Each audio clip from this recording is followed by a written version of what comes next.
And just let the minutes reflect that Mark's when he arrives. We do have a very fairly busy agenda. And I hope we'll still get Levi out of here by noon. That's the goal. 12:30. Okay, 2:30. Well, Impressive. All right. that's when the clock starts ticking. Agenda. We have the minutes and the bills for payment. But like skip member comments and I saw the truck and I said, you guys. Please. So should I make my comments? Well, you know, why don't we wait until Mark comes Okay.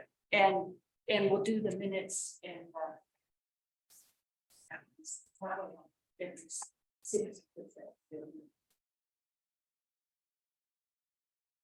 People have questions or comments about the minutes? Any questions or comments on the bills for payment? I would entertain a motion to approve the consent agenda. So moved. Second. All in favor? Aye. Okay, any opposed? Okay.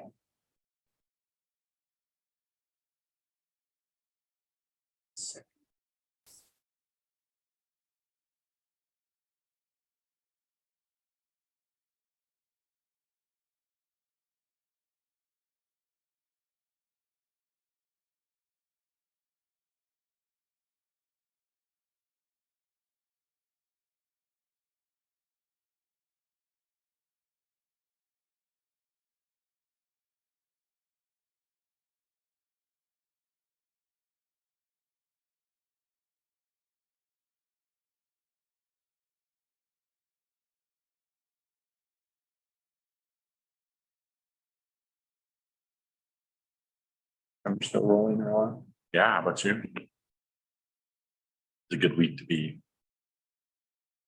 You? I mean, for people here, like, Oh, yeah. the weather's Yeah, it's awesome. beautiful. I don't mind that. A little bit of rain. Yeah, it rained hard last night. You can't get onto the VPN. During the days it's been. Strategic. You guys, some chairs. Call the order. It's in color order. Okay. Just talk? Okay. Well, it's never, so. All right, well, I'm Andrew Wicker. Everyone calls me Drew, but I'm a manager of operations and network infrastructure for VistaBeam. VistaBeam's an internet service provider. Traditionally, we've been a fixed wireless service provider. History goes back about almost 30 years. Doing, DSL and fixed wireless. Currently, we serve Jackson County, Colorado, or portions of it. So we kind of bump into you guys. But basically, we've started to build fiber to the home and the businesses, different parts of Nebraska. We'd like to look at doing that in Jackson County.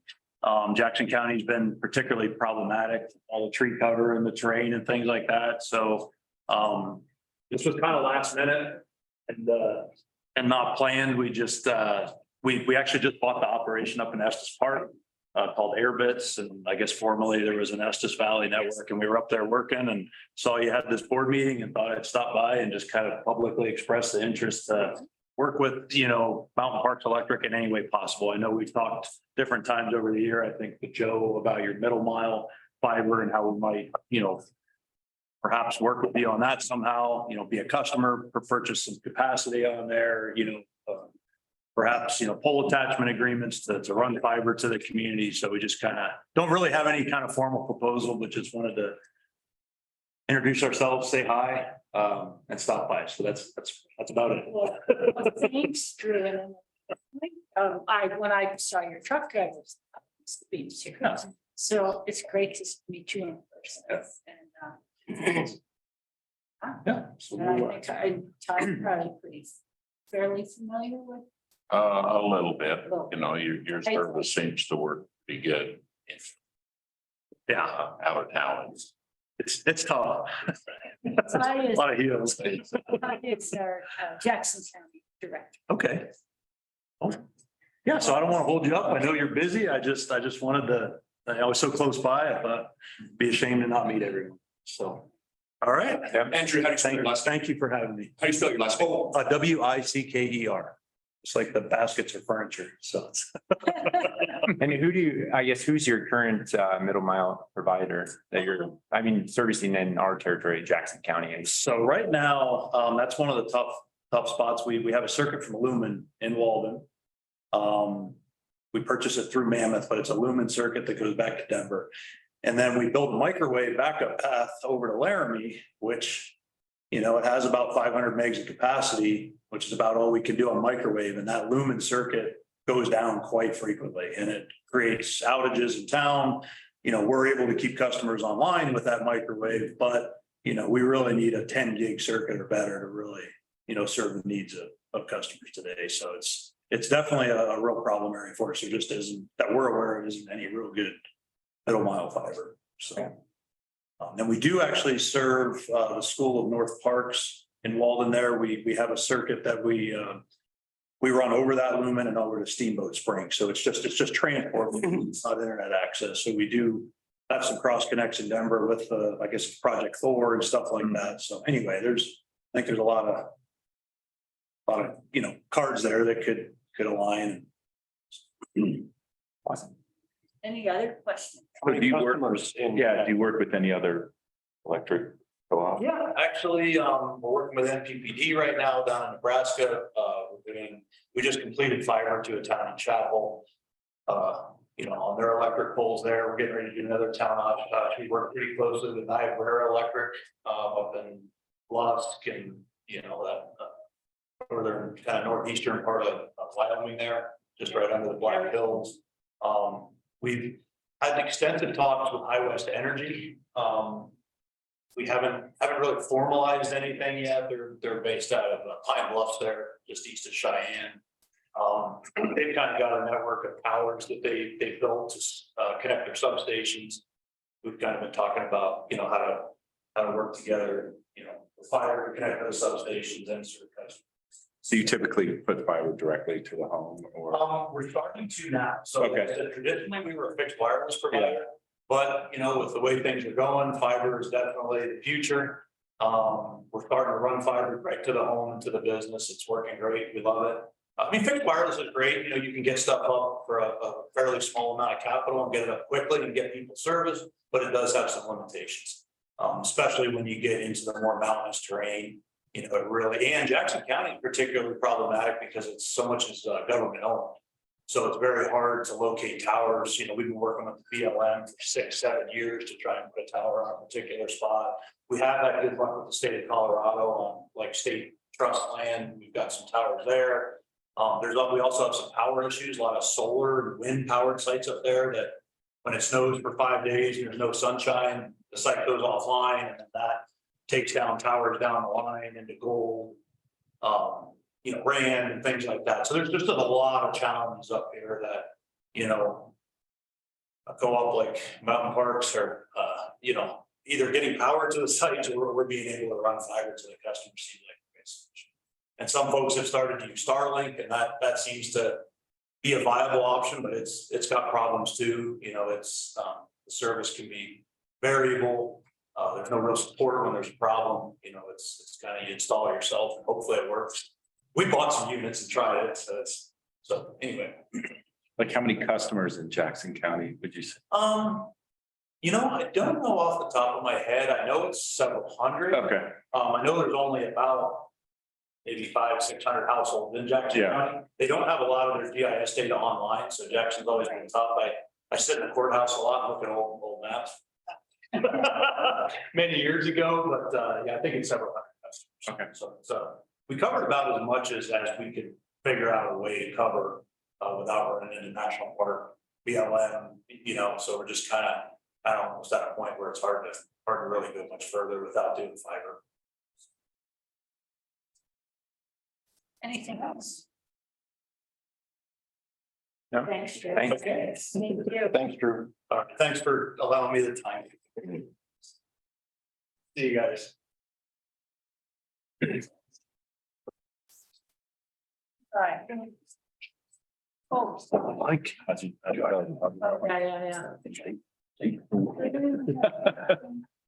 The member comments. Are there certain, is there another one? Hmm. Oh, Thank you. Oh, wow. oh, essentially 2 pages. I haven't gotten.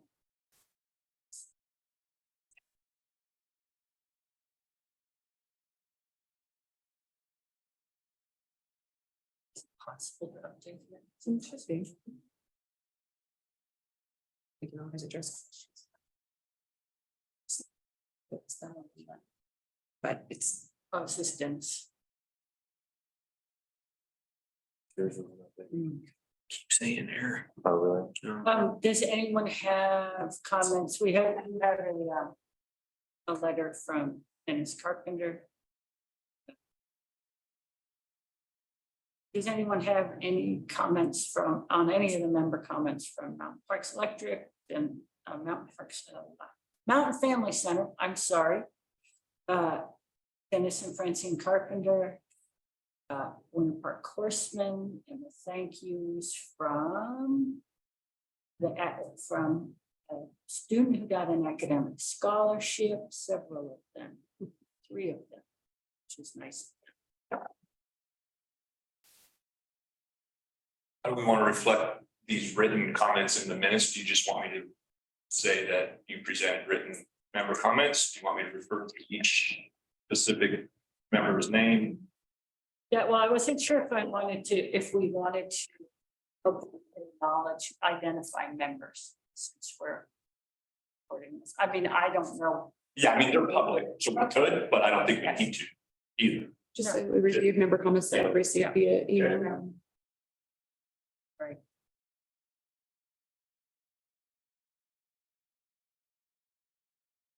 Is somebody going to address? And it's personally, I guess, this is the first time I saw it for some reason. Yeah, it just came through. Okay. But we wanted you guys to be aware I will be addressing him today, end of the day. We just got it. I think you have some good points and Yes. Yeah, I mean, there's, ones that I'm sure yeah, you can easily address. And I would have to say, Francine's on the charitable trust board and doing great work for that board. I was really excited when I went to that meeting. I know that Dennis has a long time, a lot of history. Electric co-ops and Mark and old timer and long timer and criminal. Okay, let's see if we can get this moving more smoothly. Levi. The I have attorney. nothing now to add. Okay, Virginia.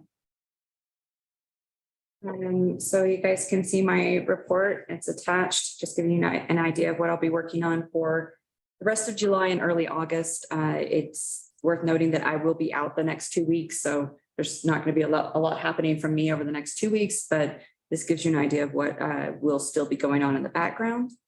As always, power supply is still number 1 as far as what's taking up my time. I will continue to be working with the team on that while I'm gone. We are working on getting a turn back around of the draft power supply agreement to a potential power supplier. And so hoping to get that actually sent off to them while I'm on vacation. So I will be continuing to respond to emails and work on that process so that we can get that out smoothly and instead of holding the process up by 2 weeks.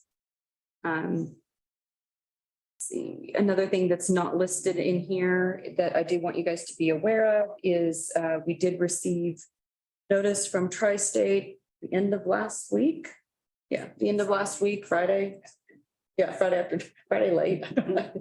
That they've given us the amount for our direct assignment, which is that it was a questionable charge that we didn't know what our amount would be. So they've been working through this direct assignment piece of the rates, yeah, and trying to calculate what that would be. They did release that on Friday, and ours is 2.6 cents. So that adds on to percent. And that adds on to the other rate increase that we already knew was coming. So we're looking at January, the rate increase from Tri-State being closer to like 9.3, 9.2%. So that is some news that I just wanted you guys to be aware of. As we discussed last month, you know, I do think that we do need to consider implementing a rate increase in January, coincident with Tri-State's rate increase. And now that it's even more, now we know what our direct assignment amount is, I think it's even more relevant that we consider a rate increase. So we'll be bringing something to you guys next month to consider along those lines. So I wanted you to be aware of that. Other than that, I don't have anything to add to my report. If you have any questions about anything that I've put in there, I'm happy to answer them. Just want to make sure I got those numbers right. The direct assignment resulted in a 2.6% Yes, rate increase. Fine. What's the overall increase? it's Yeah. Not overall, what's just a general to all? Well, it depends on your look. Well, no, they had an average. 0.4 for us and now 2.6 on top of that, So 9%. 9%. And And it's, And it, and it's really 2.6 on top of that. yeah, But it's an increase of 2.6% on top top of of what the, was the 6.4%. Did they publish was it a list that showed all the co-ops or did we individually, can we see that sometime or? Just to be interesting. if I can, I'll double check and make sure that it's not something that I'm not allowed to share. It's, so when they filed at FERC, all their rates, they were redacted. Yeah. And so it's hard to know what they consider. I mean, it seems like we're a member, we should be able to see that, but Yeah. I will check. Okay. If I'm allowed to share it, I will share it, but yes, we were able to see. it seems like we should at least be able to see executives. Yeah, with board members. I will double check. Some of them are quite, That's what I was wondering. Or do you know what yours was in dollars? or I've heard it referred to it like dollars of assets as well. yeah, No. I do. That's on that list as well.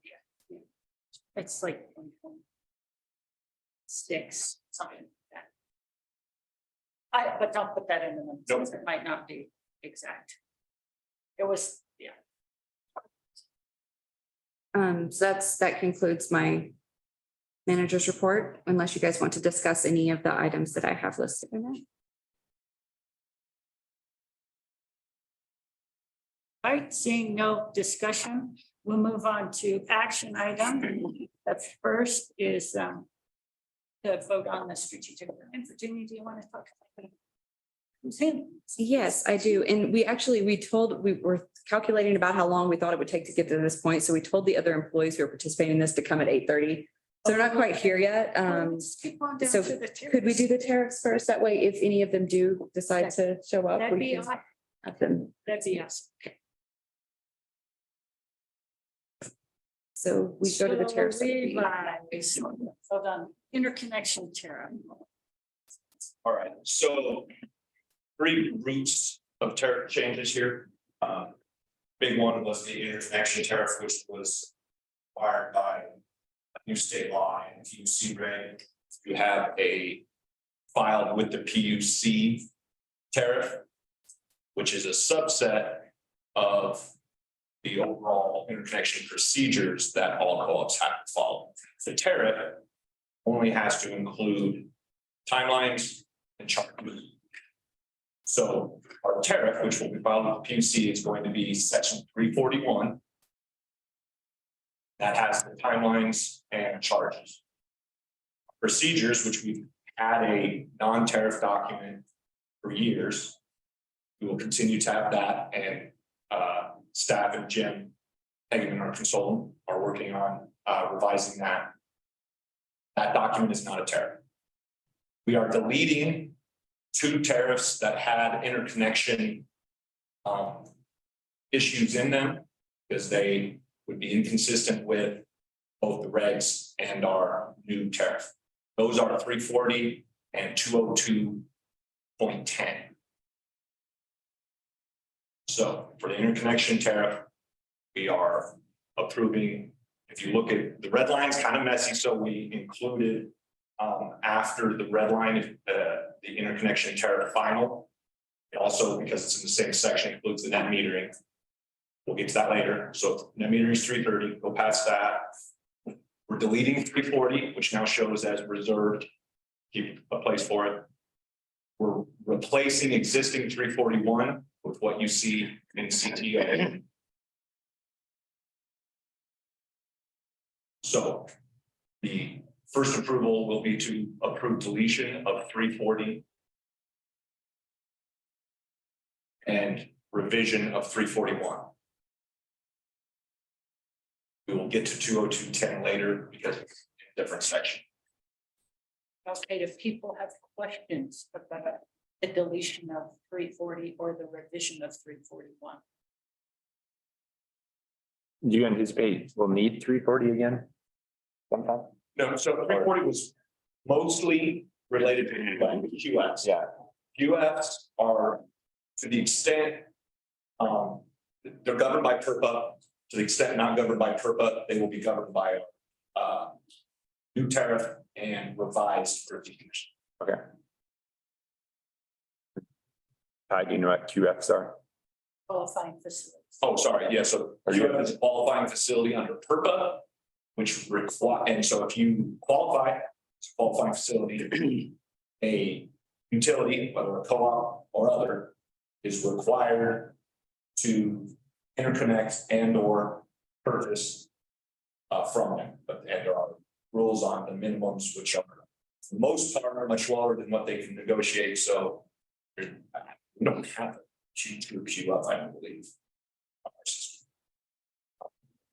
So, But either way, they would still be allowed to connect under FERPA law and then through our interconnection charges and tariffs, all of this, so be the same procedure. Any other questions? The charges like paragraph H, have those been in place before, or is that an all new? Is this an all new procedure to comply with existing law? I believe 2 and 3 are new.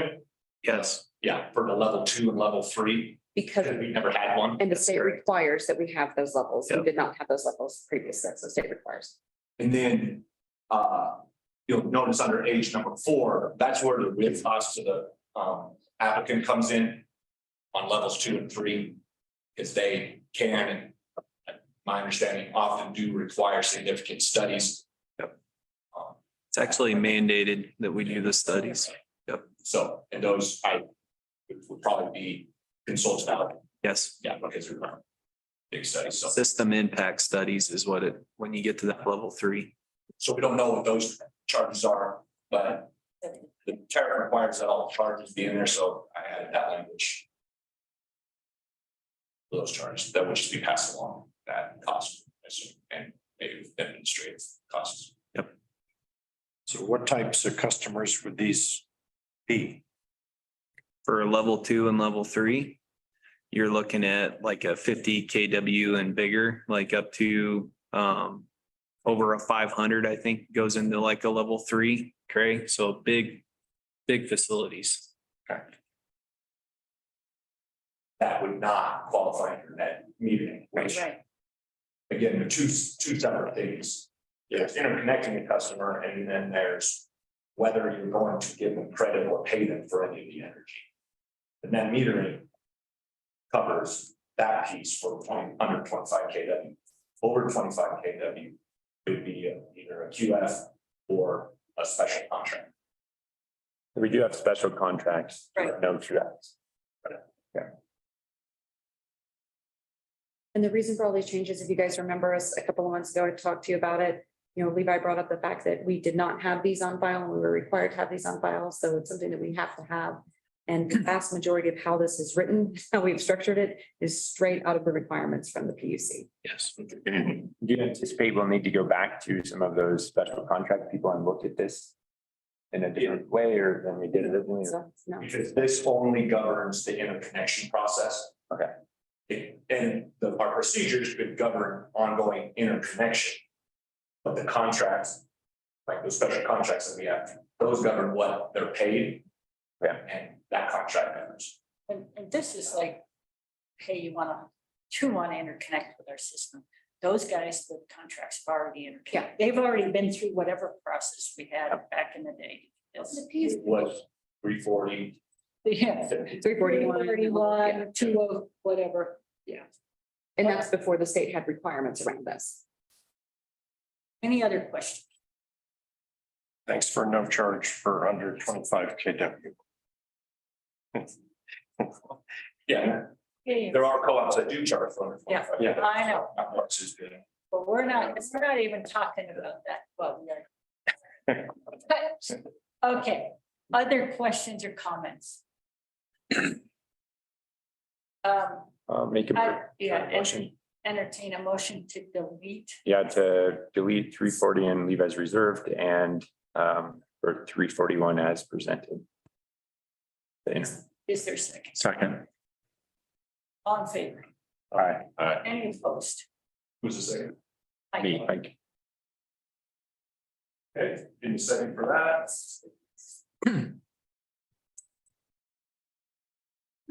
Anyone else comment? Yeah. Thanks so much. Want to finish the terrace? Since we have employees here, let's respect their time and go to the street. So if you guys will all click over to the attachment under the strategic plan item under new business. I've brought in several of the employees who've been helping us work through the strategic plan. If you recall, a few months ago, we had a strategic planning session, the board and the management. You guys came up with a list of objectives. So first you came up with 1, 2, 3, 4, 5, 6, 7 key goals. And then under each of those goals, we had a couple of objectives. That's what you see on the first page is a listing of those major goal areas and then the objectives. From that, our team of managers and employees from across the organization have been working on tactic sheets.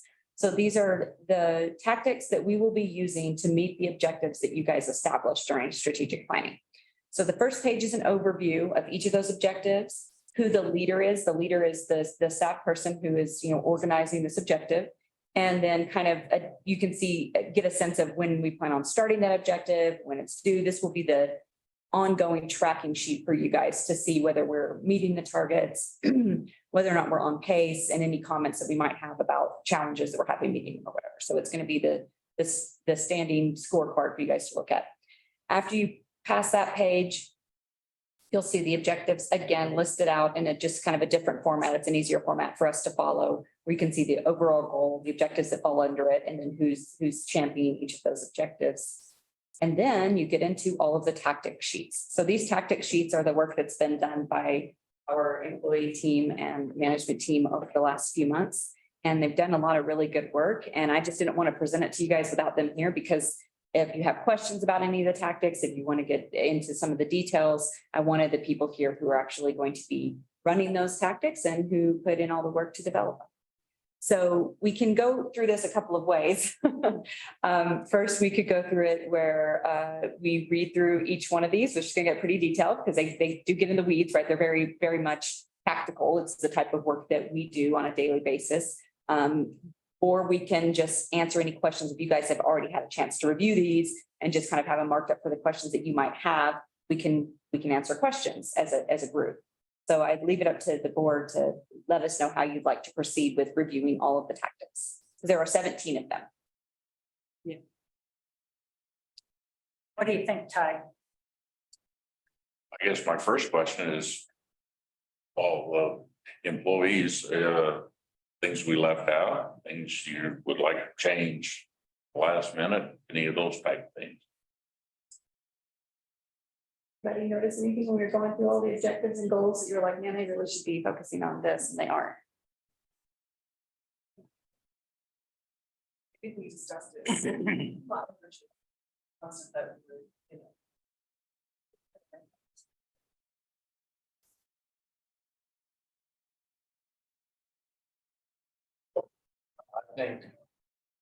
think some stuff was covered pretty good.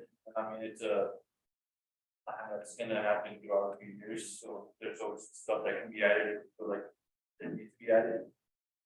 But right now, I think it's pretty good.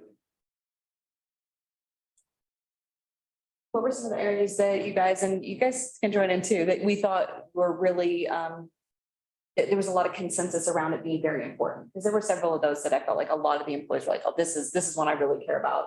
You guys want to share anything like that? 'Cause there were several of those, I thought. I think the whole team was interested in housing. We did it all together.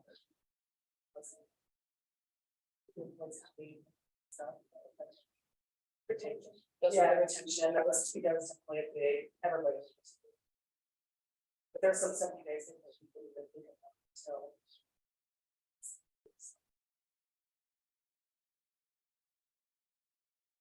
Like good people. They do talk about it.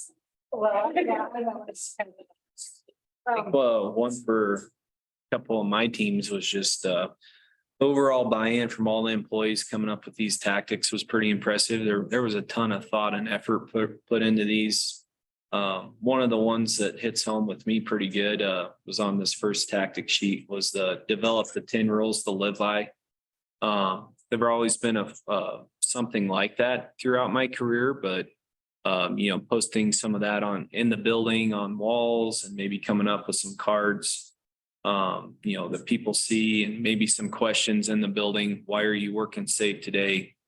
We had a ton of discussion on that, and that's probably going to even get developed more. But I thought that was a really neat thing that one of the things that we came up of in one of these teams. And do you have the 10 now? Or are you developing? We are developing them. There is some in there. We'll probably discuss more with the employees, but some of the ones that we're kicking around are always wear your PPE, proper cover up, lockout, tag out, hazard recognition, grounding, job briefings, no texting and driving, seat belts, good housekeeping, building security, proper lifting. Those are some of the ones we got so far. And just reminders, and I really like the idea. I think this actually came from Angie. Some just questions, maybe on the top of the cabs, maybe on some walls. Why are you working safe today? What's your reason for working safe? Just try to get people thinking that way. So I really like that. And the way that we did this by taking all of these objectives and then each objective, we had somebody within the whole group who volunteered to lead that one, right? So you'll see that leader's name on there. And then the team is whoever wanted to work on that or whoever they chose to help them work through that. So you'll see the team listed on each of those objectives. And those are the people who came up with all of these, tactics. And from my perspective, doing it this way, and then we broke off after we assigned it, and each one of these groups really worked through their tactic sheet together. And having that every few weeks, we'd come back together and go through as a whole group the tactics that were developed. It was really interesting to see the things that came up because had I just been writing out this objective sheet by myself, I would not have come up with 10 rules to live by, right? So it was really great to have the input from such a wide variety of people because I think we came up with a lot of aspects that wouldn't have been mentioned otherwise, and that we wouldn't be working. I really think, if all these goals were completed in the next 3 years, that'd just be amazing. We Like would this- set a standard. That would be a new standard, right? That'd be a gold standard, honestly. So that's pretty neat.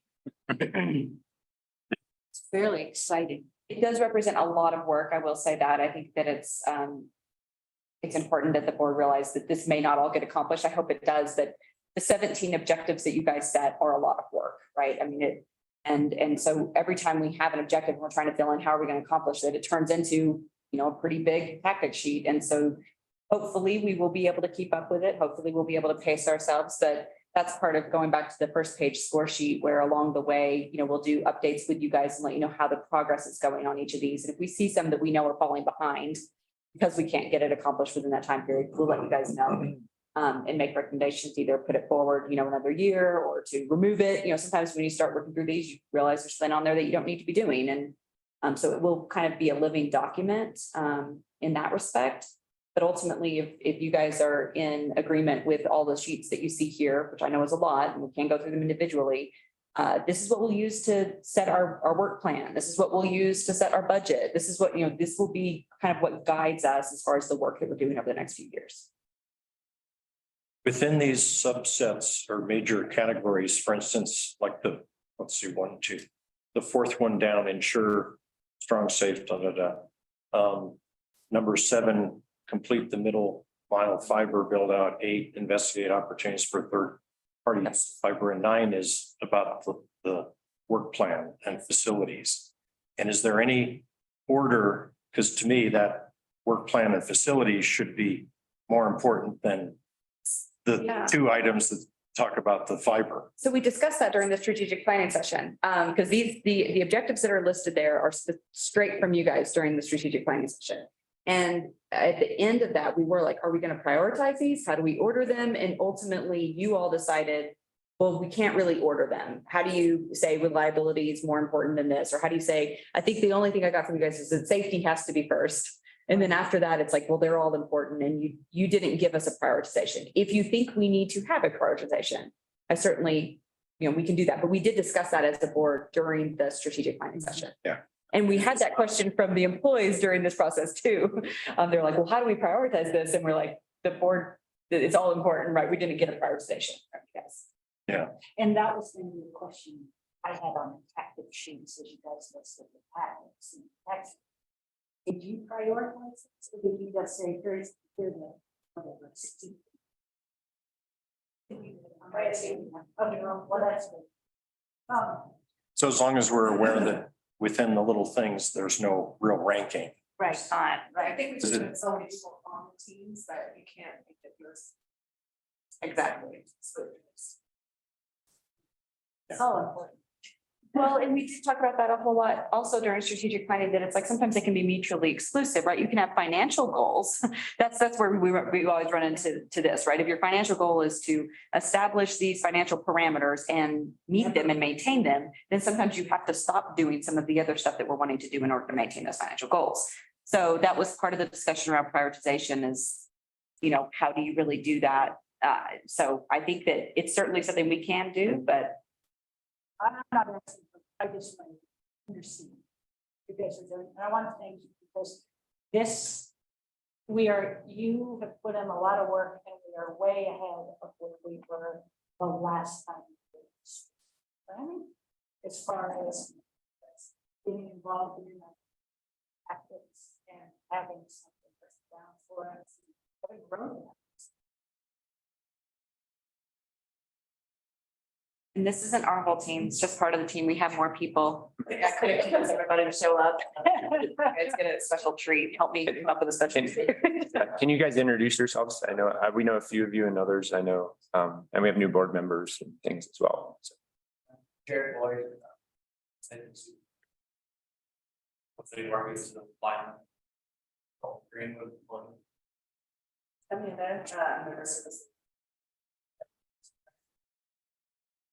Thanks for doing all this hard work. Heavy lifting. No, we were all part of other teams and other teams, all the employees, part of every team. Yeah. So. Yeah, and that's the cool thing about looking at each of those tactic sheets. You will see, when you look at the team members, you'll see how far reaching it is as far as the organization was. A lot of people were involved in There are a this. lot of names. A lot of names. And I'm trying to learn everybody's name. This is the name, this person's listed a lot, I don't know. But Tiffany's given us an orchard, so. But we also, I think the interesting thing for me as board president, probably on the board, is we go to these classes and they tell us, you're up here, policy, and let the employees sort it out, and you guys have sorted it out. And I'll translate, I hope what the board has laid out, and guys are hopefully, as crazy, the Ty's question always like, we're not missing it, are we? There's nothing on there that the board has played like its goal. It's crazy. Good question, man. We You don't need normally that. get the chance to I answer mean, that question from the board president. That is a board. We need to be a little bit sensitive to. If we're totally out of touch, hard for us to. because we're told not to stay in touch with you when we go to class. Virginia's your boss and not us, but I'm curious, nothing crazy. Just the amount of work. I mean, I really felt like when we did have the first few meetings with the whole group that worked through this, there was a lot of consensus around the goals in general. I mean, everyone agreed with safety, right? The whole first few are about safety. And there was no question about whether or not that should be included. The next group was around retain and recruitment of high quality staff and employees, and that was a resounding success. Like everybody was very much interested in that. Everyone wanted to participate and thought that it was critical that we look at it. The next one around power supply, I would say that's the one that most people feel the least connected with, I think in general. Maybe I'm speaking out of turn. I would say it's. Okay. Yeah, I think most employees don't touch that at this point, and so it less interest there, understanding that it's important, but not feeling connected to it. Let's see. Safe, reliable systems. The next one, ensuring strong, safe, reliable systems. That one certainly had a lot of interest because everybody wants work plans. They want solid practices. They want to, know what we're doing year over year. That one had a lot of interest in that area too. I mean, it's the basic work that most of us do day in and day out. So it's good to see that the board puts high value on it. Member satisfaction, a lot of interest in that area from Amanda's team and also from Jared's team. They're the ones that are working with the members day in and day out, and they want that to be easy and smooth. And you guys are really interested and have great ideas in those areas. And so does a lot of the management team. And then the last one, the maintain financial stability. No one cared about that except for Emily. And right. I cared about it. And then the commitment to continuous improvement, board education stuff, that was not one that anybody really feels connected to, but obviously that's you guys' work more than it is the employee work. So we gotta work it. We have a tactics, but we have it we have some things to work on if Virginia's laid out, but I think we can add some things as a board. I wonder I'm just looking down budget implications. Everyone is yes. Oh, yeah. So do we even need that column? This is all yes. There's no other answer. Yes, develop that as it just said yes. Yeah. And what I plan to do is put in the total dollar amount. We have all those dollar amounts calculated. So when you look through the tactic sheets, you'll see they each have budget stuff at the bottom. Yeah. We have not gotten through all of that yet. That is work that's yet to be done. But each year, as you guys approve our budgets, whether that's the capital budget or the operating budget, there will be items in there that are directly from this. So you'll start to see those budget implications and determine whether or not you're going to approve those as we work through the 2024 budget. But yeah, I'd like to change that to a dollar amount. I don't like the yes, no. Of course, it's got budget implications. We could just find one that we can put no in. Yeah. Okay. I'll try to find one. Yeah, I really think it's great. Yeah. Thank you all. Does anyone else have any comments or questions about it? Do you guys have any more comments you want to make? I mean, hopefully we continue getting updates on it and seeing how it's progressing in each of the individual categories. Yes. So I did listen to another organization, and they also have strategic plan and I think from a board perspective, every once in a while you expect to see that one of those targets isn't green anymore because you missed it, because you couldn't get to it or something happened. So I guess as a board president, I know Virginia will let us be aware of those things, but don't be shy and say, we've got to move this date. Otherwise, the board is considered it's going swimmingly. So. What was the one thing that we all had to keep dealing with dates? But was it? Yeah.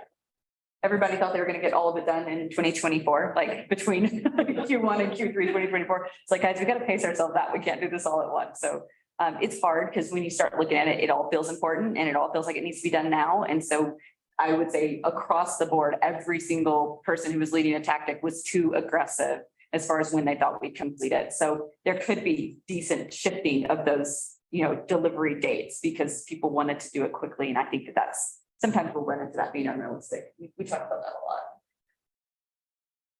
How often do you think we should have eyes on this? Times a year or? I would defer to Liz, but personally, I would say either quarterly or semi-annually. Yes. But let's do every 3 months. That works for you guys. Do you want to keep it on the same schedule as donations, just so that we Yeah, know which well, ones those you are? know what we could do? Well, the donations are 3 times a year, so we could do it 3 times a year. 3 times a year, same. So we'll do the donation request. Let's see. Hey, we're getting our board structure together, board calendar together. And I think when we laid out that donation request, I tried to keep it so it wasn't when we had the budget. Yeah. And other things. Yeah, they seem like good months to me. Anyway, yeah, let's do it when we do this. I would entertain a motion to approve the strategic plan unless we can have more discussion after that. So moved. Second. All in favor? Aye. Any opposed? Thanks. And when we do the updates with the board, I'll try to bring in some of the leads. It may not always be the same people, but we'll try to get some leads to come in and talk about their objectives if there's been a lot of progress, or if we're really far behind and we want to discuss with you guys, try to bring in people other than just us. Thank you guys, really appreciate it. Thanks for the business. Thanks, guys. Thank you. Yeah, thank you. For the introduction. Yeah, just thank you. Just- That was one of my objectives. Just open it. Forget to, I'm All right. So Tiffany, thanks for this. It was a full CTO today. And it had a lot of stuff. And thanks for getting it all. Of course, it was a lot of fun. Bye, Tiffany. Okay, we are on to the vote, the standby rate. Oh, no, do we need to do the 202 deletion or the 20 whatever you meant? That'll be in connection. But Okay. yeah. Okay. So one thing I should mention, mind and maybe some, oh, and Kristen's joined the meeting. Sure. Hello, Good thank you. So, all these tariffs, so, state statute requires 30 days, notice before the effective date. So these, will be noticed in newspapers, effective 30 days after that notice, assuming no changes are made by the board, in relation to, comments by members that may be. So, onto the standby rate. So. Okay, so basically the standby rate is 202.13. That is a new rate. I'll leave any subsequent questions for that to Virginia and Adam. In revising, so 202 is the rate section of your tariffs. The page numbers kind of became a hodgepodge over the years of piecemealing, adding different, and so there's revisions to the page numbers, so that's why we have start with in CTO. We're starting with the deletion of 202.10. That'll be reserved. Then after that, 202.11 page numbers stay the same, and then 202.12. Just the page numbers are changing. Just being ultra conservative, we're going to notice that we're going to provide notice that we're changing the page numbers. So then you get down to 202.13. That is an entirely new rate. Once again, I'll leave that up to any questions subsequently for Virginia. So from standby rate, we'll be approving new standby rate 202.13 and revision and deletion of 202.10 and revisions to the page numbers. And so the standby rate that we have proposed here, as Levi mentioned, it is a new rate. And we discussed this a couple of times, a couple of board meetings ago. We've developed this. We don't have anybody who's on it right now. We don't have anybody necessarily in mind who's going to be on it, but it came up as we were working through a situation with a member who has a facility that is not connected to our system, that has a desire to connect to our system. And originally, when they proposed it to us, it was kind of as a standby service, that we'd be backup power. And so as we see more and more potential for the need for backup power to certain facilities or locations, we thought it would be good to go on and develop a rate for that, so that when we do bring those people in, that we have a rate already in place that would work for them. We'd rather develop it before we need it than, try to negotiate it with an individual under an individual circumstance. Now that one is not going to be coming in as a standby rate. We're going to be their primary provider of power. So this is not applicable to anyone at this time. Which I think is great, right? I'd much rather do it now than when we're, when it seems like it's directed at an individual. So we did take a look at some standby rates that were available across the state and use those to guide the writing of this one. Adam and Craig and Jim Hagan, I think, also helped with this, were the primary writers of this, using the rates that we found across the state. So Adam, if you guys have any questions about why certain things are written certain ways, I would defer to Adam. But as far as why we are requesting that we add this rate, it's for the circumstance I just described. And what we developed, it just, this kind of seemed to be the standard more or less across the state. And this, to be compliant with what, everybody's doing. So that's what you're seeing here.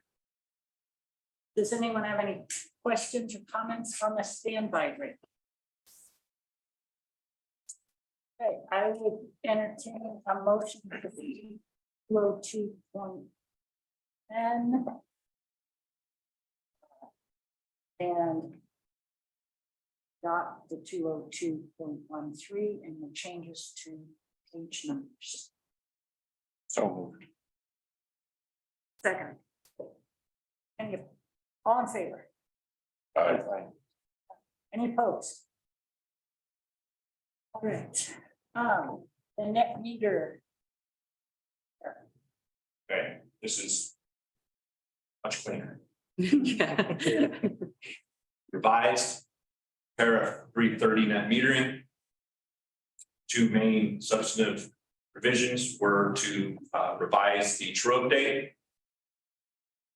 Now March of each year, end of March. And then I also added to the liability and indemnification section, which is 330.06. I added the statutory language that is statutorily required. So that was why that language was added there. So we will be moving to approve revisions to net metering tariff 330. We also in section C took out a reference to our current power supplier Tri-State G&T and changed that to just power supplier in general. That way we don't have to change this moving forward if we transition to a different power supplier. Does anyone have any questions about this? Comments?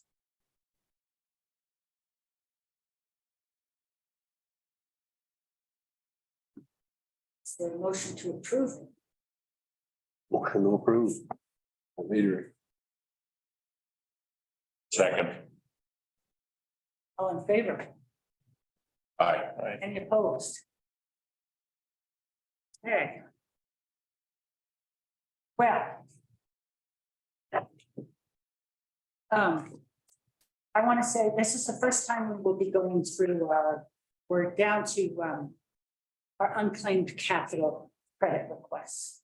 And I want to say it's the first time we've done it this way as a board. And I want to say a couple of things before we get started about it. So this is really new to Ty. We used to have one since I've been on the board, we've done this in a multitude of ways. None of them have seemed like they've been really that effective or accessible to members. So the concern for community is a co-op principle that we hold dear. One of the ways we demonstrate this is by donating or sponsoring projects within the capital. And in April, we modified the policy that governed our donations and sponsorships to try to streamline this. The large asks, we decided we would make decisions on 3 times a year as a board, rather than allowing people to come in every single month. We were spending a lot of time on those monthly requests. As I noted, this is the first time we're going through this, so I would welcome your suggestions at the end of it, and we'll see if we need to make changes. We have 7 requests. If we took a half hour to talk about each one, we'd be here a long time. I think that's like 3.5 hours of time, and I really don't want to spend 3.5 hours right now. A partner of an attorney that we use had mentioned one time to me that meetings take up as much space and time as you give them, kind of like a can of expansive foam or marshmallows. So I brought this in as a reminder as we do this discussion. And because this is new, I think it would be helpful for the board at least to sort of hear from one another as we go through this, what's important to you as you evaluate these requests, and then also whether we're going to really try to target a dollar amount. Mike had asked me this prior to deciding this, or we're going to look at all of them and sort of get them on their merit. So as far as time, I'd like to see if we can get through this in 70 minutes. And we get Levi home before, well, we'll get him on the road before his in time. So to kick it off, I'd like every one of you, each one of you, to answer the following question. What factors are important to you as we evaluate these requests? So Craig, I'm going to start with you. As we think about these 7 requests and giving money out to the community from this fund, what's important to you? I have a question before my Yes. question. Okay. Is there a number that, we get this money in That's going to constant? be, that's our, be our second question. what's our bucket? That's my second question. Money's no issue right now. Okay. What's important to you as you review these Well, requests? clearly, whatever we can do to grow our community and help those that need it the most. And to me, that's things like, for instance, on this list, the Little Sprouts, historically Mountain Family Center. What else? The land trust thing that we did, high school scholarships, the VOTEC scholarships, those are the most community oriented to me. The other little sub factor is the things that kind of, I don't know if promote the industry is the right word, but the electric buses, the charging stations, that sort of thing are kind of advancing what my goals might be or our goals. So from what I'm hearing from you, it's a little bit of the public welfare side of things. It's helping those immediate charity type of things and advancing our industry. Okay. Let's see, Mark, what's important to you as you think about this? I almost a ditto of trades, but general community that we don't get so far into the weeds. It's good general community that we're not just a banker or a giveaway out for anybody that needs money for anything. It's got to be for a good community need in general. And then A second one, how does it come back to Mount Park? Let's tie it to electricity somehow, some way that we're not everything to everybody, because we can't be. In some way, it's got to tie back to Mount Park Electric, especially ways that might come back to us and the membership in, they can use more electricity. Pretty much also getting in the need, specifically start getting in, just because somebody needs some T-shirts for Right, somebody, how does right. that help Mount Park Right. Electric? How does that help the community in general? I think, to me, we need to make sure it's back to the community as I see it, which that's a moving target. Mike? I mean, when I look at these, I think the biggest, there's kind of two things I look at. One is, which one of these impacts the most people, right? I mean, who gets the most benefit from this? And the second thing is it's for a specific purpose, right? Like we can quantify what it is they're going to use the money for. It's not just going into somebody's expense account, right? I mean, because some of these are pretty open-ended about what it is they're actually asking the money for. So that's kind of what I look at, right? Is it a specific purpose? And then who does it benefit? And does it benefit the community? Hi. I guess I'd prefer we stay with the education thing. The next part is the money. You got roughly $830,000 worth of ask here today. Talking with staff members, you got about $300,000 a year coming in. Right, exactly. This thing is upside down right now. Well, yeah. Start. Right. Yes. I would, But your feeling in general, as we look through these requests, regardless of the money, is you would like to emphasize the educational component of it. well, it would, I guess the one that comes to mind is the little sprouts, I would probably go full distance with those folks.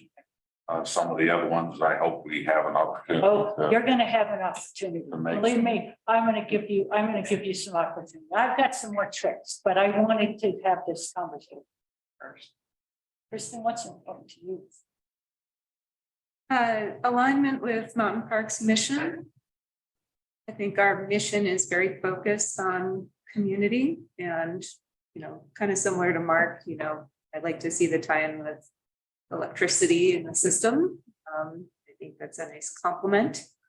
Education naturally. And then I guess just a bigger theme of there are needs and there are wants. To the extent that we can help meet needs, I think that's great. Some of these requests sometimes strike me as more wants. Leave it at that. Yes.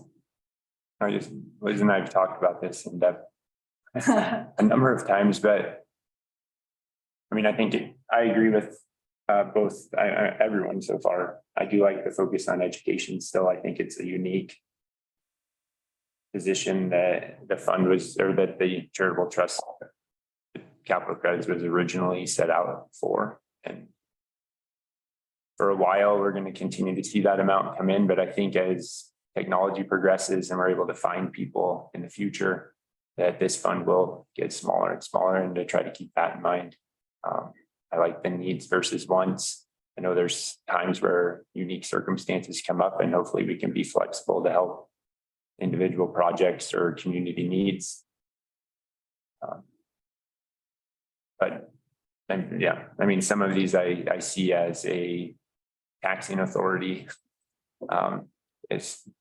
Pretty soon in Grand County as a whole request funds. I mean, I think we need to stay fairly direct in our mission for these funds. And I think Liz and I talked a little bit about even discussing these in open sessions. So I'm gonna address that. Okay. So we're gonna, when we get done with this, when we get done with the next question, I have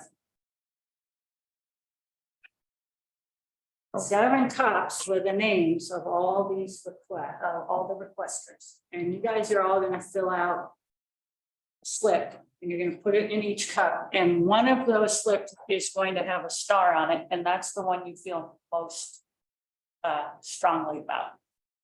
Most important to you. And then we're gonna sort out, and we're gonna look at what the median is and the range, and then we're gonna see what sort of consensus we have on.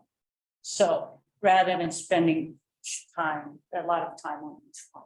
But before that, we're gonna go to Craig's question, and Ty has done his homework on this, I can tell, by asking, how much money are we looking at? The policy says 90% of the average of 3 years of unclaimed, which takes us to whatever that is, $324,000 a year would be what this year's amount would be. And can I, But yeah. you're gonna go there, or you Well, gonna go there? Okay. with the fact we have Obligated. more, well, but that's. Oh, yeah. So there's that piece. We've also obligated, if you look.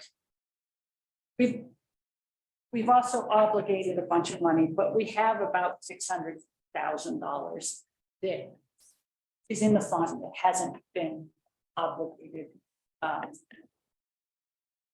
It gets somewhat confusing because as we do this, we are inheriting the funds that haven't been spent. So we have a balanced figure when you look at it just on an annual basis and you say, okay, every year we're gonna try to spend, if we have worthy projects, $324,000 of capital credits. But we have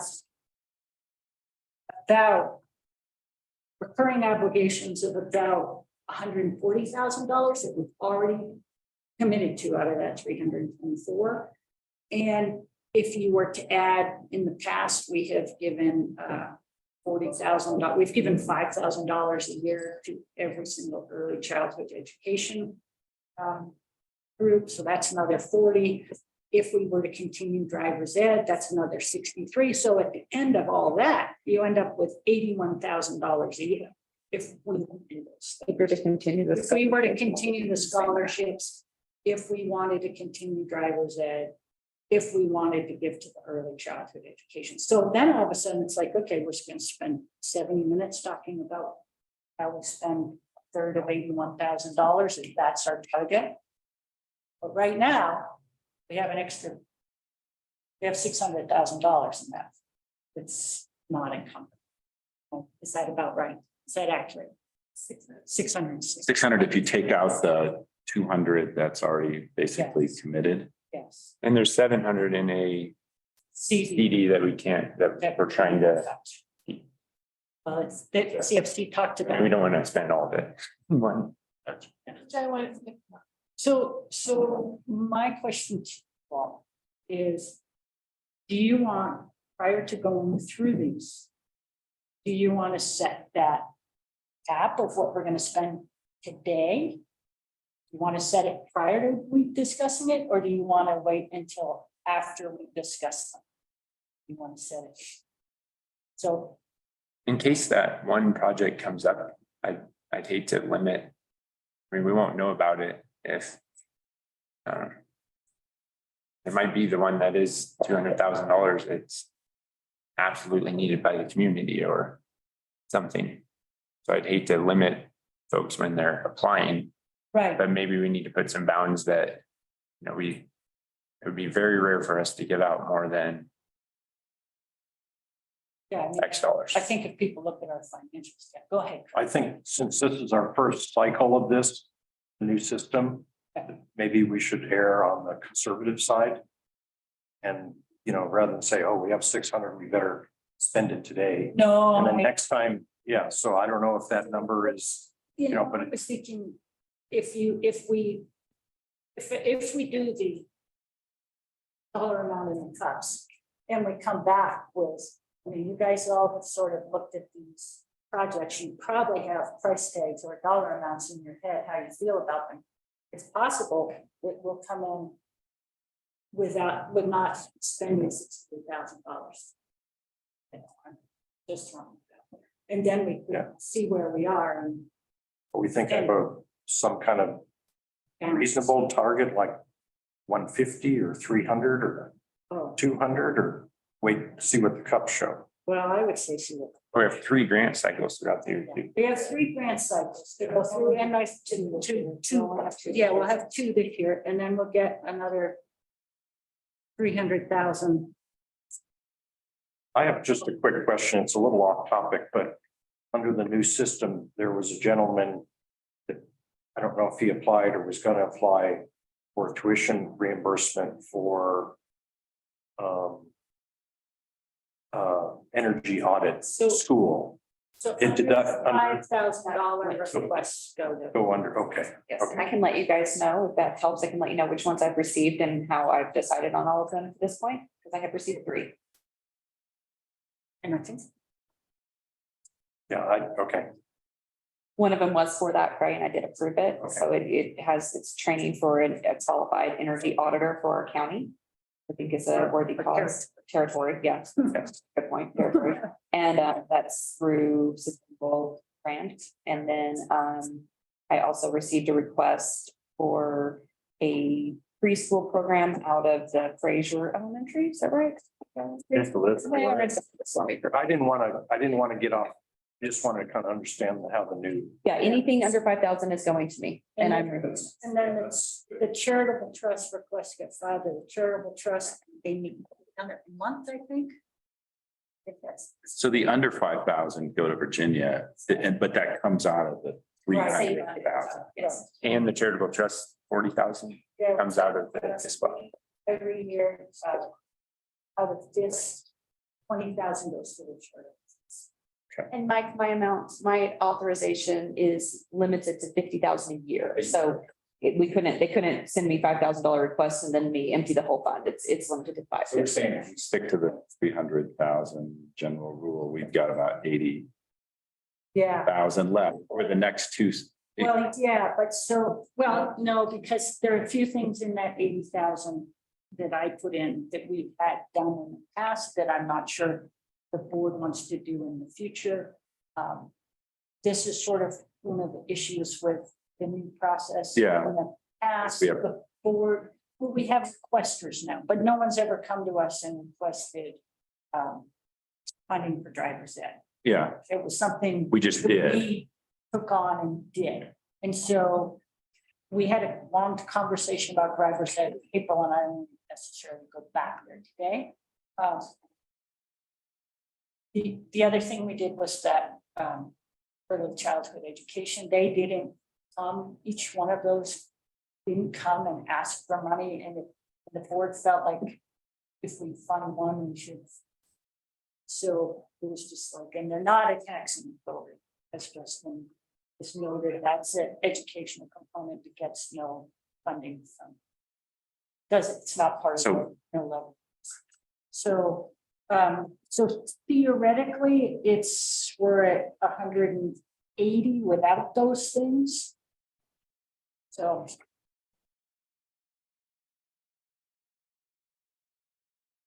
So, are you guys good with slips in a cup before establishing an amount, or do you want to establish an amount before? Okay, with whatever you guys feel is best. Okay. Here we go. The slip's gonna say the amount that we think. Yeah, so you're gonna, What's the star portion? yeah, so you're gonna fill out what you want to spend on each one of these requests. Just the ones we want to spend. Well, you can put 0 if you. Okay. We can set them all up on. Yeah, that'd be good. Let's, yeah. That and then. Then, so you're gonna put anywhere from 0 to $2 million on the slips or whatever.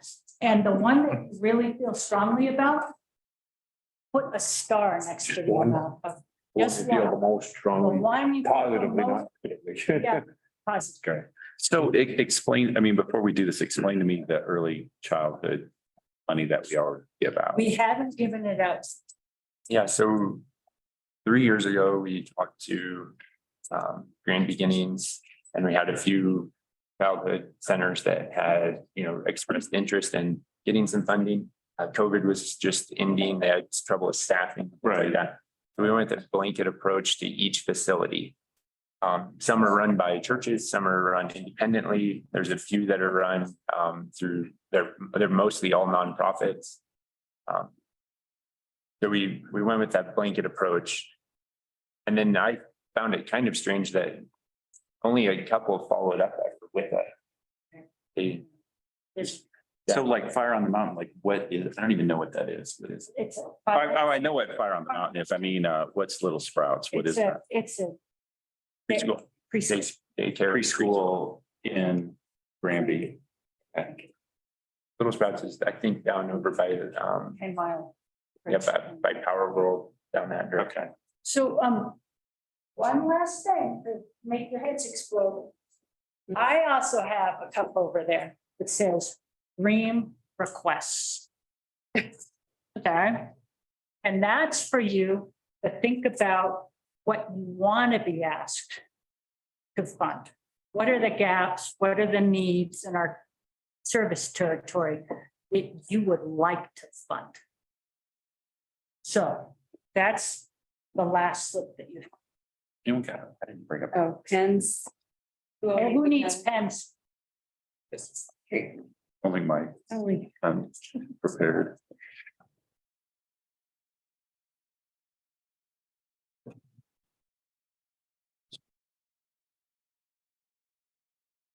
Yeah.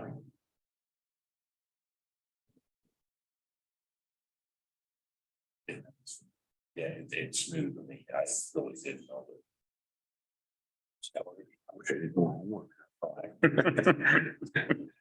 It's got an email there. Fairly easy.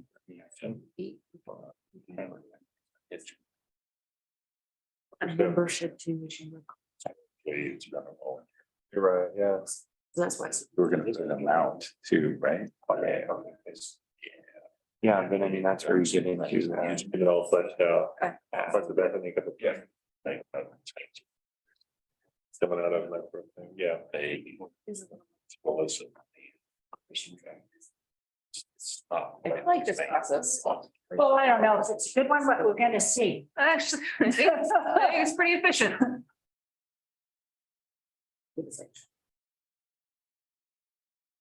Right. So it's just version of it funds go forward, but here because it's open to like the same type of stuff, there is kind of a Right. conflict. I'm not used to seeing it. Right. And you know, we do have the two forms online now. For our first round. Bethany tested yesterday, it all works well, goes to her.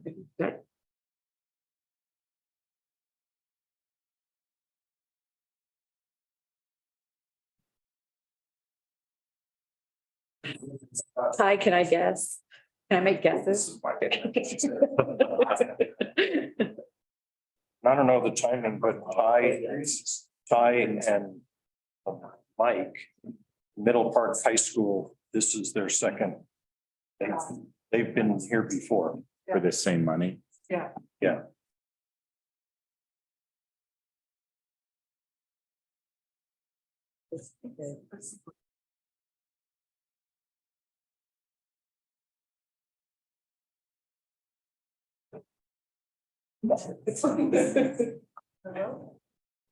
Guys, just for your information, we have changed the form. Oh, yes. Where from now on, and the website now, it asks the banks. Yeah, so we'll know whether or not they're asking for it from Operation Roundup. Does it say, Or whatever. oh, just within our budgeting? Or within our ask or buckets, they've asked, They asked. Oh, or like, I mean, I always, the thing is like, all these same ones end up at Grand Foundation. Right. They end up, Which also is one of our, we fund that. Well, is that what you mean? yeah, and I'm pretty sure some of these are in the Grand Foundation budgeting.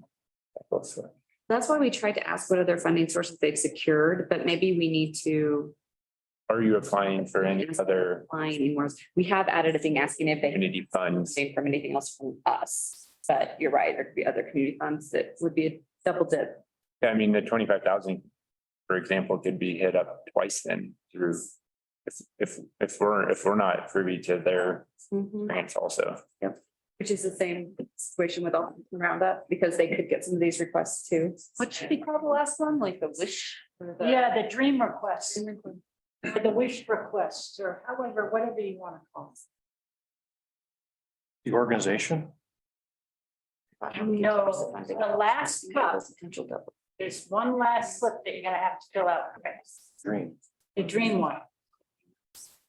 And what do we put on Think about the gaps and needs in our service. it? Oh, not these. And that has nothing to do with what's been asked, though.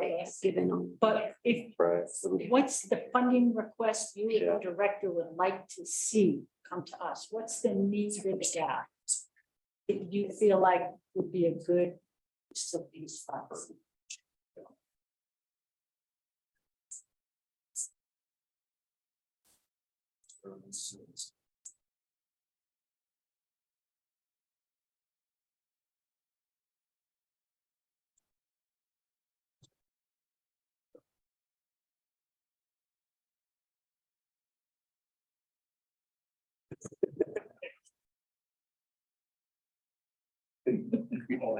Hey, Craig.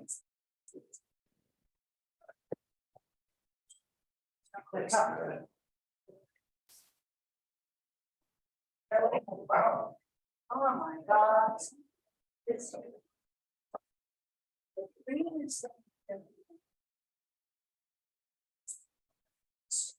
Label? Yes, barely. So I just, I didn't,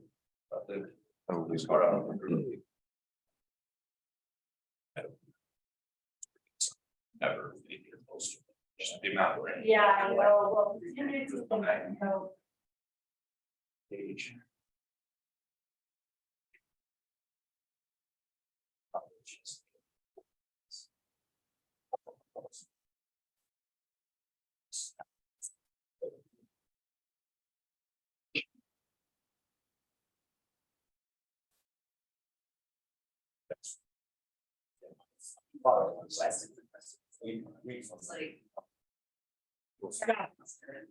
Yeah, basically.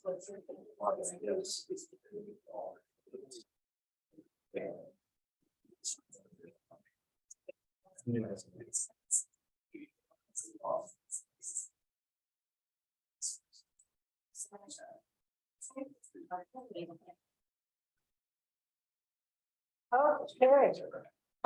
While people are finishing up, we'll take a little break. And then everybody's gonna get one of those cups and have to sort through it. You want some? Mark's still working on it. Okay. So we have 7.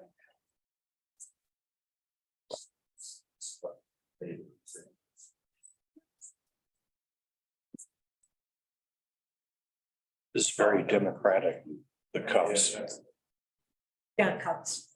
Okay. very fair.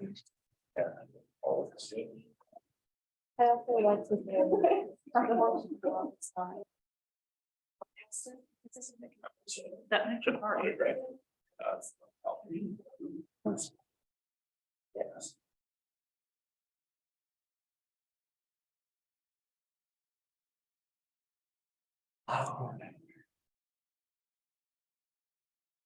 I like the reports with the little skier and on the mountain. Department reports. Thank you. You noticed. Thank you. Okay. The little mountain park skier there hidden. My little Easter egg, right? Aaron did that and none of us. They didn't notice and I went home and cried. This year was moving. That was the first thing I noticed. Or two ski bums here.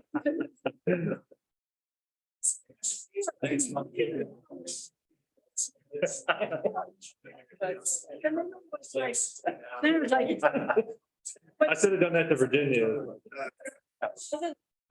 After he told us. we were Okay, like, they're hidden means and where. Yeah, but Virginia's front and center. Seriously? Yeah. That's. In my defense, I only looked. I'm really glad that. That's true. That, because he was pretty disappointed in our. Yeah. That made my day. Thank you. Oh, totally. I was like, got Best. the packet and I told Virginia, I'm like, wow. Top of the hill. There was a. Yeah, yours is pretty high. bird factory. Oh. Because Adam turned his in first. There was mine that Went there, but I- You put a little on in there. All right, are we guys all done? Others, I think- Mark, well done. Yeah, yeah. I think it was a lot of front range people. Yeah, it's a really long drive. Yeah. Yeah. It's been good. Get you a little. Yeah, I mean, that's, yeah. Bring into one.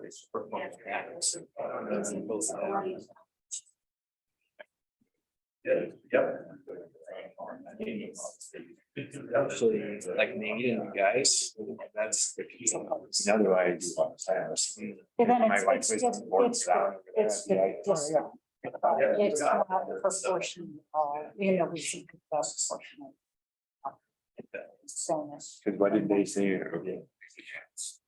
Oh, I know. One up there, both my parents. Oh, whoa.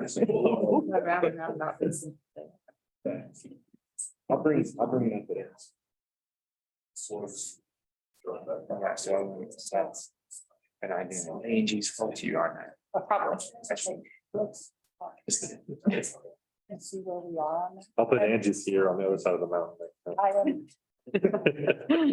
Let's put Angie's this, I'm like, she crashed. That's exactly. I'm the bunny to go, right. It's a grass and with the helmet on. Can do that. Does everyone need to get up and take a bathroom break or a food break, and then we will reconvene at 9:45. I don't want anyone getting too comfortable in their chairs. Well, maybe the library gets spared us for smooches. This is like Frontier Airlines. Disagreed strongly I've heard nothing. and voiced it. It's not to make you feel like I've heard nothing but good things about it. Nothing. You're not talking to the. There's. You're not talking to the people in my house. All right. Which because of your life. What did it like to see? Yeah, but some Oh, buster. There. I just need to say. There was this class. Foreman. Yeah, he was like, He should I? really wanted film this. my Jose is one of the ones that, yeah, it's got some issues. so where you been golfing? He's not. I only really golf on Grand Lake, because my wife and I are like, and all the people I golf with are always like, we should go somewhere else, but He's just one of then I gotta pay, you know? Right. And a lot of money, I mean, general like, the. it's pretty good, pretty good course, Grand Lake. Right now, it's just, Is that the- Craig and Scott. Yeah. I never played it I were in the. there, so I don't know what. Really? It's become more of a, Okay. links course now. It used to be, it used to be literally, like they said, from one hole to another, you could not. Some things are realistic, it was just things aren't. Forested and. Some things I'm willing to do, or something about. And when we just don't. Yeah, I noticed. We had a 1953 ranch. We could probably Blonde brick, that. you know, with the old crank out. Yeah. It has a little kitchen. Yeah. The sink bathroom and a green bathroom and, you know, so all these houses around us torn down, rebuilt. So Right. One of them, it was this guy named Rupert. So you can't fully put our entire employee It's group. really strange. But That would be the only thing. from Colorado. Nope, and I agree. I agree with that. That he. What they were Hunting dog. They were asking for was $1,000. Out there. Oh, yeah, yeah. Yeah, I've heard of that, yeah. It's a kind of a.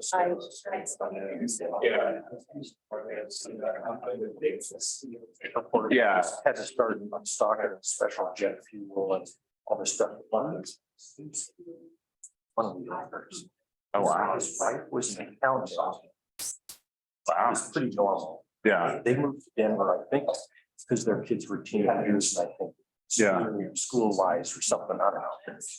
But this, but her. For her husband. I don't know, but I. Frontier. oh, really? For this golf course. Kind of the other, you know, one of them, and so. Yeah, I'd rather see, honestly, in the wage. They're really. Oh, it's the one. Yeah, one of them.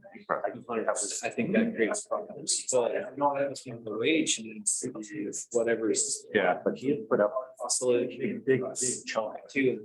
and, you know. Yes. after the 4 years, I had that guy. So, Yeah. Kind of wanted It's his. pretty hard to make money on it, of course, you know what I mean?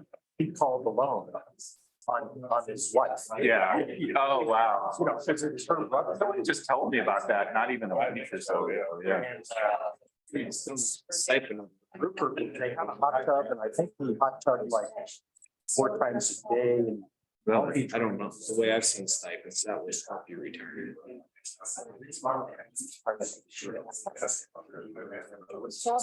Yeah, I guess he knocked all his front teeth out because he's cinching the round and something slipped and everything. And it's like, it's just one of those makers you can't keep up with all the. Seals. This was down in Denver? Yeah, this is by DU. Oh, okay. That where they had moved, so. that- Oh, okay, could go to school. Go to high school or something. And I'm sure the kids went to. Yeah, the one in Grand Lake is it's a metro district, right? So it has, it taxes, I mean, you get pretty good property taxes, so. But I looked at the website. That's very long. Oh, yeah, no, it's a pretty fancy place, yeah. It's well known, but Right. yeah.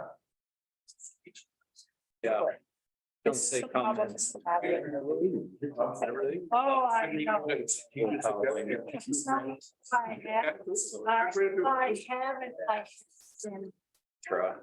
Haven't really. Yeah, so I get it. And these. That's, they don't have my filter. That's. Yeah, They don't you're, have- I mean, I- you're hearing the. That is, Good morning. yes. I see them. It's warm. I hear they growing. Yeah. I hear creeks going down. Okay, next slide. Yeah, there's, you guys involved with. Hey, yes. Tabulating here? Okay, I wouldn't be. well, you don't have to tabulate quite yet, but if you want to start. you know, Yeah. yes, I can give it. But you have like. Nice to be here, so. How about Live in. Potentially those line that need us. Yeah. No problem. They have a different situation than every other employee in this. Have a lot of. Are we actually like calculating? Yeah. Okay, yeah. So we're not averaging. Easier. Okay, that's easy. The whole housing. So the ones you have, those little spots. Okay, so how many stars? So then we're. There's one. Wait, no, 2 stars. Yeah, I mean, you either agree. And everybody recommended some funding. Okay, And so then 2 stars, what's the mean? the median was 40 grand. It's the permanent, it needs to be in benefits, it needs to be in wages. That's why. 5,000. And we discussed 5 to 6. Or actually, maybe about.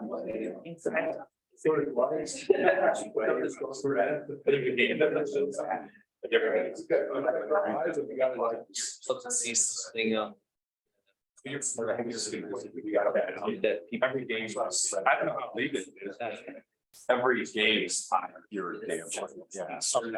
It's some, it's a different game every day. You know, like a different variation of the game. Like 2 net, 1 bro, you know, you're playing. It's gonna be, Whatever. it's like, if you're an engineer, you're gonna be at, well, It's hard to lose because it's just my meals you get actually the more money. But I count it, it's first stipend. So most, All right, guys. now some of the traditions aren't. Everybody get their slips out. Lay them out from low to high. And the first thing I need to know is how many stars are in your. I forgot to star. I didn't start any. Oh, you didn't start anything. I forgot to star. Does anyone want to throw out, tell me if you didn't star? Tell What me was the start for again? the most important one to you.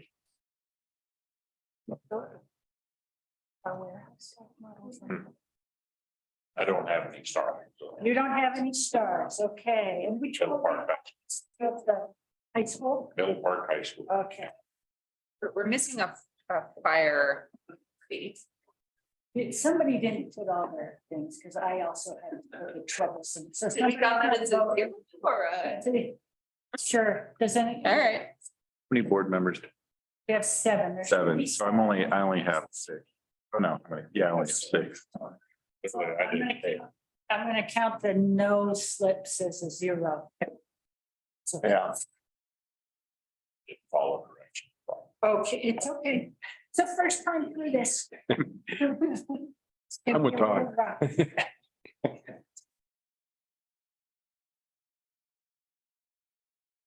All right. So, who, as far as stars, does anyone want to fess up that they didn't put a star? And what would you put a star on? Maybe that's why I didn't put a star. I wouldn't put it, I wouldn't, I don't have a start. Okay, Justin, okay. All right, so we're just gonna use the stars that we have marked. I don't have to grade. Then, My iPhone. your no stars, No stars on this North Park Fire, no stars. fire authority, no stars, what's the median? 10. Okay, and what's the spread? 0 to 60. 5 to 60, basically. What's your ones, Mark? On North Park Fire. Okay, the Moffett, who has the Moffett Railroad? Okay, No stars. And I go from 0 to 10. Middle, I would say is 5.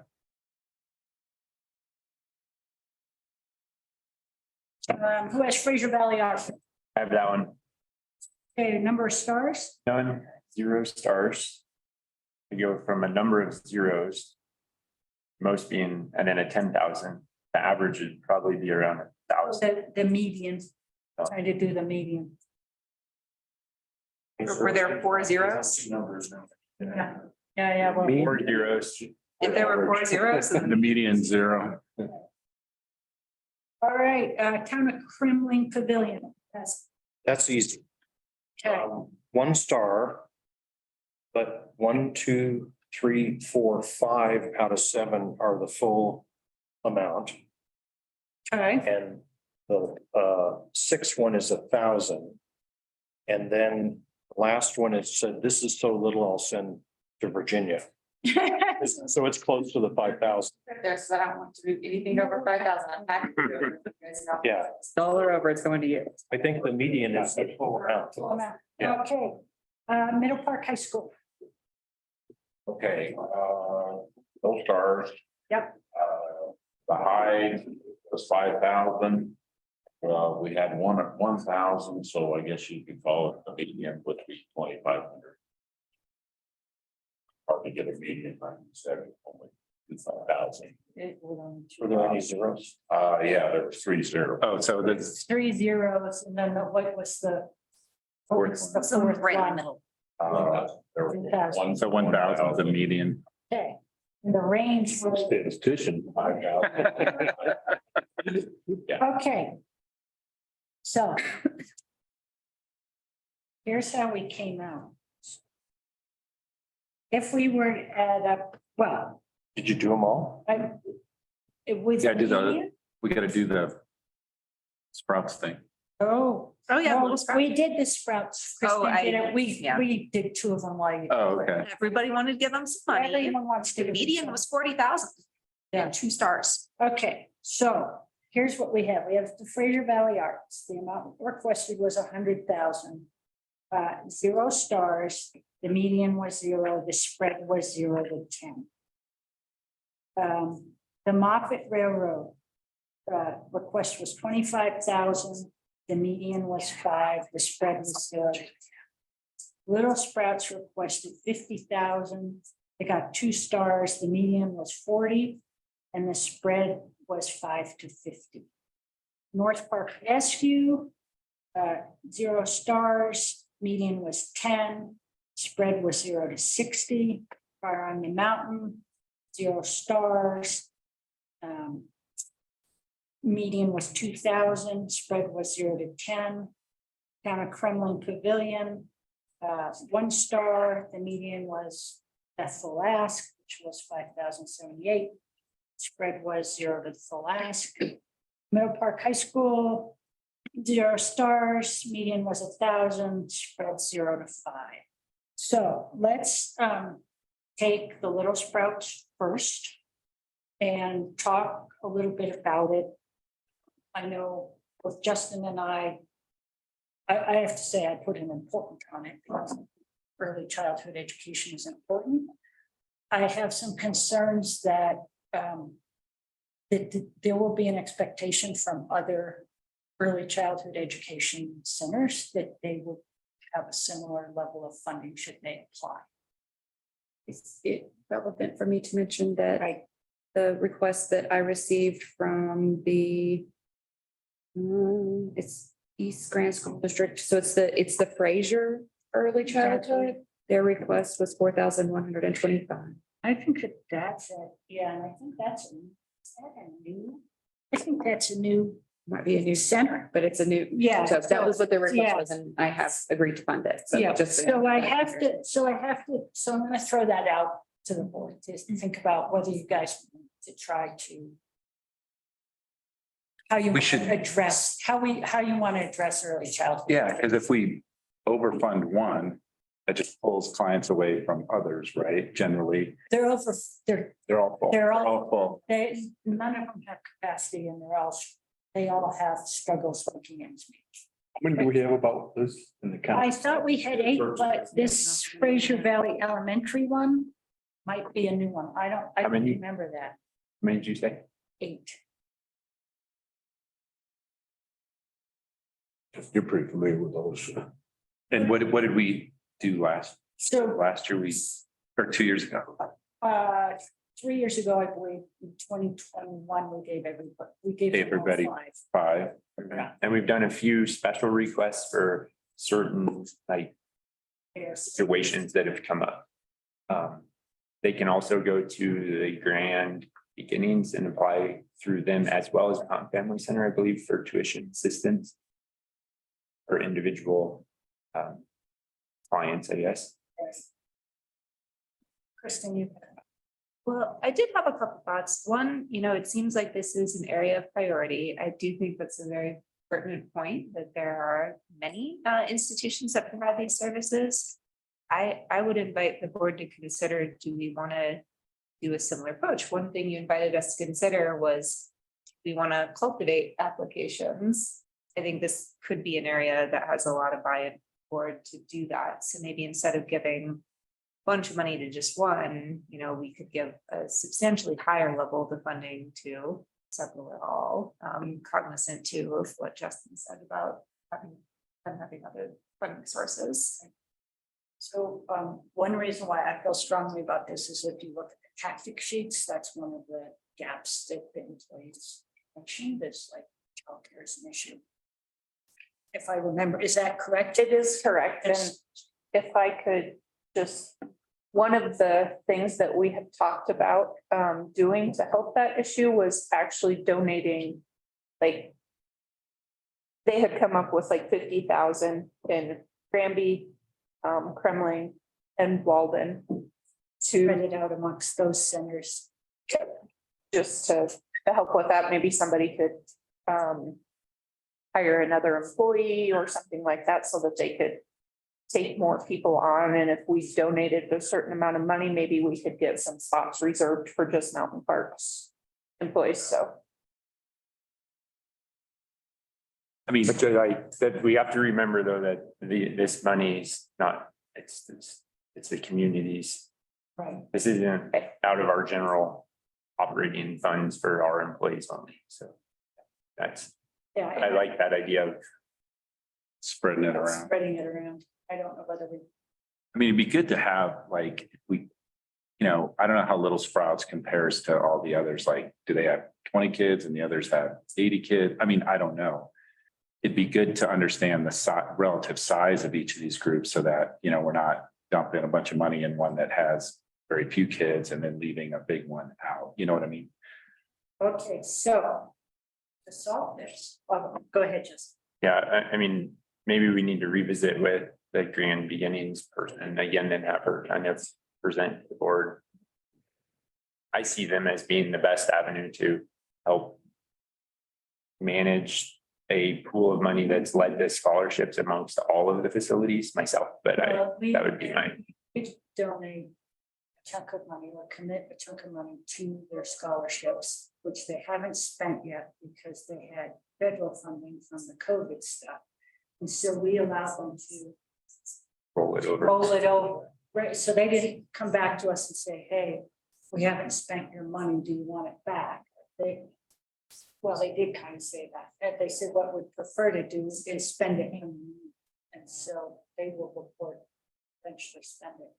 And I just noticed I had an email from Katie. How would you guys feel about this one? If I assigned Mike,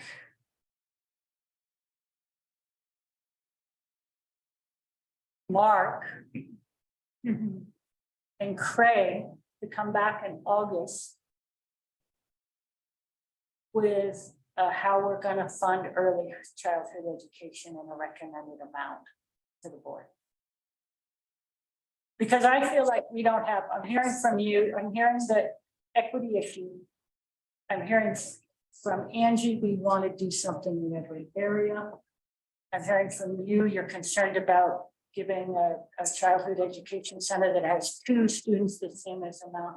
Yeah. One that has 15. We don't have any of that information today. Yeah. And from Justin, Katie Hale is the Grand Beginnings person who really has a really All that good information. on this. Maybe you could talk to her, get those numbers and come back. And you could feel out their current needs and demands. Or Aaron. Which way I did. But I think a committee recommendation. Yeah, we can do that. As a member of this new committee, Yes. I have a suggestion today, because I always kind of defer to people that have made the initiative to make an application.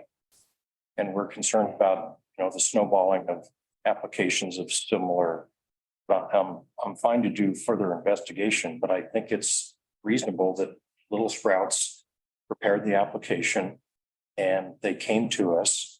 And let's act on it. And is there a number that would be lower, that would be meaningful to them, but not maybe promote a landslide of big numbers? So maybe today we could approve 20,000 or something like that, 25,000, that wouldn't have the landslide effect. Okay. But they did come in, and then I'm happy to serve as appointed to do further investigation, but I hate to put somebody off that asked. So that'd be as a new member of this committee. I think I'd recommend 20 or 25, and let's act on it today All right. for discussion. Do you know how many students they have at Little Sprouts? I don't know anything about. Their application, so I think that. Going back to Mike's Yeah. question is, Yeah. I mean, I think there's 8 and maybe even 10 kids. No. There's 10 teachers and their application. But there's 8 or 10 other organizations Yeah. like this. Will be. Guarantee will be coming.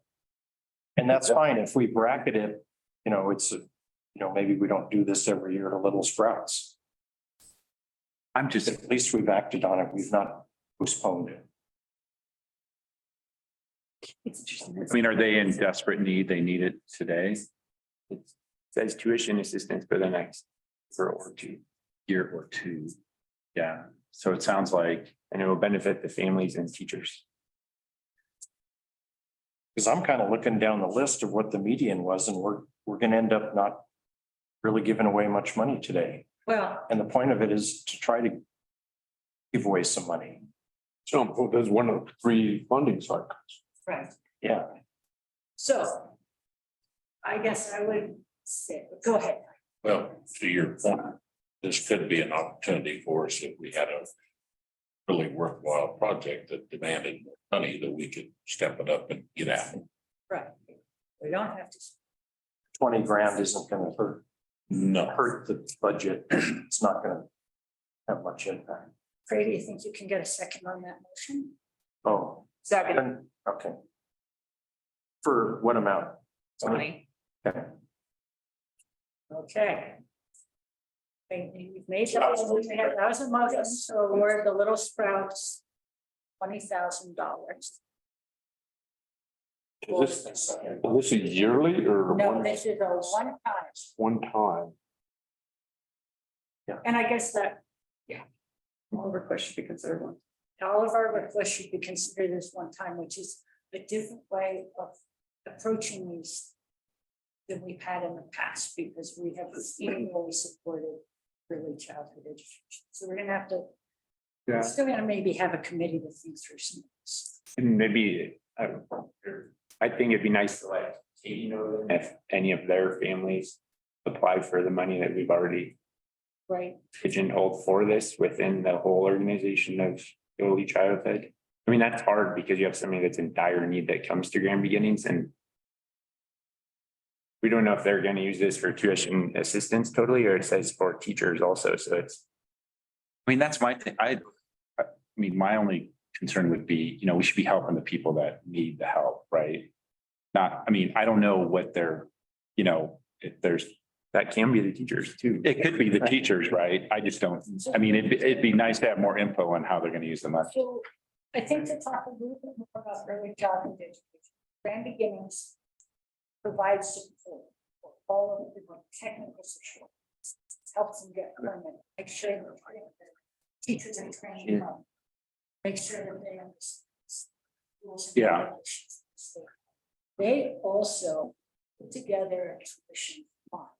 That's, yeah. And I believe, I'm not positive, that tuition fund is sort of, it's spread out for. Across all of them. Across all of those. And That would be, so that's sort of how Mountain Family Center works. For a long time, we had these disparate, we had people requesting stuff from the charitable trust, but they were also requesting funds from Mountain Family. So pretty soon we were like, Mountain Family's like, we're gonna get a handle on all the needs in both Grand and Jackson, so that we can distribute to those. Yeah. Who are most needed, and there's not all this double dipping, we're not experts in, so, yeah, maybe. I mean, we should probably meet with this Grand Beginnings and just see what the need is, who needs it. And the best way to parse it out would be my thought. Are you committee chair of the new? No. I think you stepped up. I'm happy to talk to them. Yeah, absolutely. So, Craig and Kristen, how do you feel about that? We're doing off the vote, or do you? What was the question? Should we vote on that? There's a motion and a second on the table. I should probably ask who's in favor of it, and then if it doesn't pass, we'll go to the committee. I'm happy for my motion to be voted on, and I'm happy if it doesn't Okay. pass. All in favor? Aye. Opposed? Tie. I mean, that's you. I'm gonna say, I'm gonna oppose it, because I think we really need to be, I totally recognize that Little Sprouts has taken the time to do this, but I think we need to make sure that as we try to support early childhood education, we do it in a way that's sustainable and fair and benefits all our communities. So you're the chair. Craig's gonna do some work and, well, actually, why don't you be the. I'm just gonna set up a meeting and then whoever with this Okay, grand beginning, yes. whoever wants to attend. I think would be nice is, are you in touch with the early childhood education folks at all, or the preschool in Walden? It's run out of the school, I can be, yeah. and you would be in Kremlin, right? Okay, so there's our committee. Mike, you're the chair, Who is? Mark Holt and Ty, Sorry, who's the chair? Mike Shabak. Minutes. In light of this, I can put this on my resume now. light of this decision, Yes. I'm gonna hold on the request from Fraser Valley Elementary as well, because we have not yet notified them. Okay, I'm gonna hold on that just the same way and wait for the committee to make its. We'll send you that application. and I will send We you, have not committed it yet. Okay. and I will send you Katie's contact information. In August, you're gonna come back and say, this is what we recommend you spend. And the rest of the board who hasn't done the work is gonna say, yes, we agree. And maybe, I mean, my information of what we funded a few years ago. Right, right. We also have the fund that's still active with them for teacher, Right. if their teachers need any assistance for a Okay. hardship.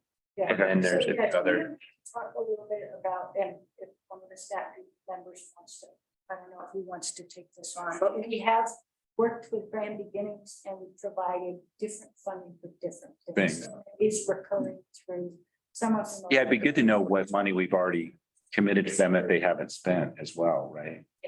So, and they're pretty frugal with it. Yeah, very. They're like the teacher assistants. That's some neat that they Okay, not just doled it all out. One down. one down. And we've got like not very much time to get 70 minutes.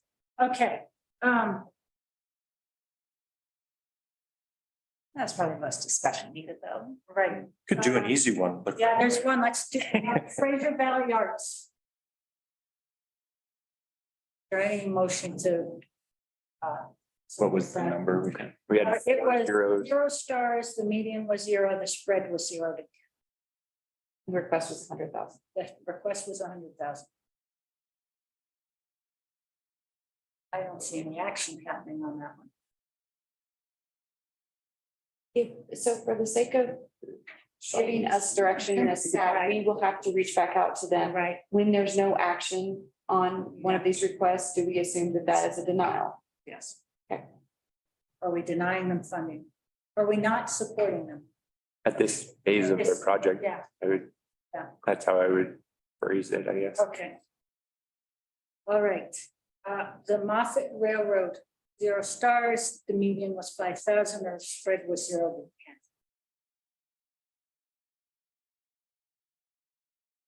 Does anyone want to suggest any? Moffett.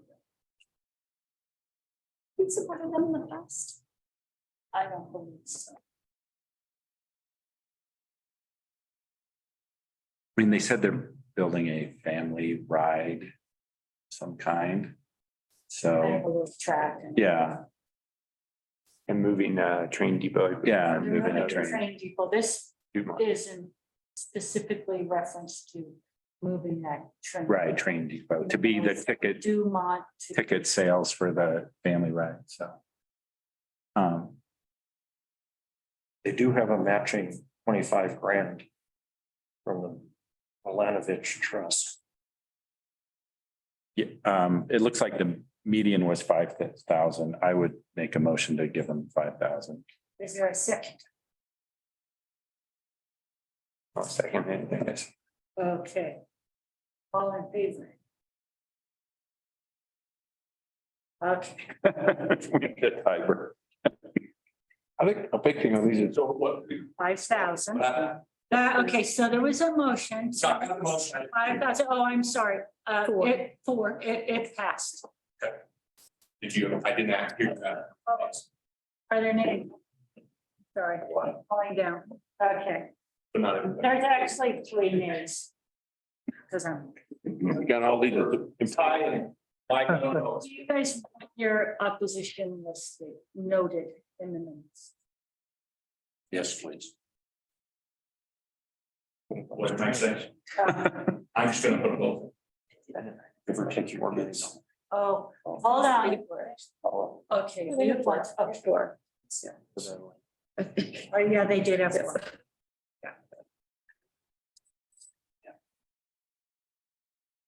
Um, But they do. so it was 43, 5,000 awarded to the Moffett Railroad Museum. Who's the third note? Liz was. North Park Fire Rescue Authority requested $600,000. The median, there were 0 stars, the median was 10,000, the spread was 0 to 60. I want to discuss that. They're not a special district up there, Ty. I mean, It's kind of say they can't do a mill levy. a special district. They moved from, used to be just the North Park Volunteer Fire. And now they moved into the fire authority, and I'm not exactly sure what all that entails. I know it has to do something, they get maybe government assistance from something, say employee stipend. It's not exactly a volunteer thing anymore. They know nothing. They maybe get some insurance or something, but Is the building they have now, do you know, is that, how was that built? Was it county funding? actually, it was probably a combination of county donations. The fire chief, Mr. Benson, he's done a very good job of getting grants to update the fire system for a number of years, so. He does a very good job with that. Yeah, well, I saw that they have a matching grant from the Gates Foundation for 750,000 or something. Yeah, you know, whether they need a meeting room and a kitchen. I can't personally answer that today. And I guess, Madam Chair, where I was kind of going with this is, you know, we kind of outlined that we really want to fund preschool, things like that, so I'm probably lukewarm to funding anything else today. Okay. It's our community though, this is education, we kind of moved that from straight education to community. Right, right. But I wanted to. As a board, we have moved in that direction, but I think it's important we all kind of listen to each other and hear what are each priorities. And I think Carl was very in tune with Ty. Carl really wanted the money to go towards educational opportunities and, you know, right here. But you're right. I mean, I think of it and I'm like, okay, I'm not in that community, but fire's a real thing. Fire's a huge thing. Again, volunteers. Yeah, you know, it's hard. I've actually been in that firehouse. I did a sort of an energy audit on it. Yeah, I think someone here, you know, you mentioned, you know, we have the wants and we have the actual needs. Right. This may, if you had a meter there, to me, it would fall more underneath the one than an actual, we gotta have this. I mean, they still have meetings for the fire, you know, it's not a big deal. And it's an addition to it. It is an addition. Okay. Since the question was asked, I looked them up. They're an intergovernmental authority. So it'd be multiple local governments creating. Praying to fund them. But not a tax against it. District. I mean, they're from, Right. Their funds are probably each one of those. Each of them commits a certain amount of funds. I don't think they actually, at least I've never seen a fire authority on my property. On your bill, but like someone's paying their electric bill, someone's paying. I would assume so, yeah. They're paying their water. They're getting some money from somewhere. I would think they have insurance on their building. What message do they use?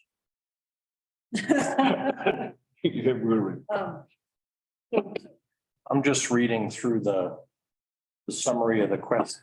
We've supported them in the past. Again, there's, you know, the community aspect from the room. And certainly there's a meeting room out at the fairgrounds where we had our board meeting a few months ago, but it's out of town. This is something that's right in town. People can walk to it and all the classes and so forth. As Ty said, they kind of already have a spot in Firehouse now, but it sounds like a community oriented project. It's something right in town. We supported it in the past. I'd be in favor of supporting it. And we're being pretty reasonable on our 3 decisions so far. We've had 2 zeros and 1 5K. So I'd almost tend to, if our median is 10K, maybe we up that a little bit. But I think it's maybe a little redundant. I think Mountain Parks, didn't they have a meeting room in our, We don't. and we don't anymore. So, but it didn't really get used much, if I recall. But I think it's an addition to the town of Walden and region, and we don't have opportunities that come up there. So I'd be in favor of maybe rounding that number up a little. Okay, is there Who's that question? person? Yeah, just kind of referring back to policy C2, where we revised this, you may recall, looking at our policy on donations and sponsorships. And we did say that like the criteria for ineligible organizations and projects for any organizations directly funded by way of tax assessments.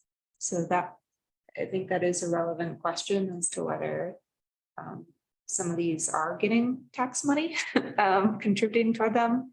And then secondly, when we go back and talk about how to fund education, we also have in there that none of the following requests will be considered expenses that are typically included in a business's general operating funds. So in the way that, like, one concern that I had was that if you really read closely that application for funding, it kind of seemed like the money was just going to augment salary to help.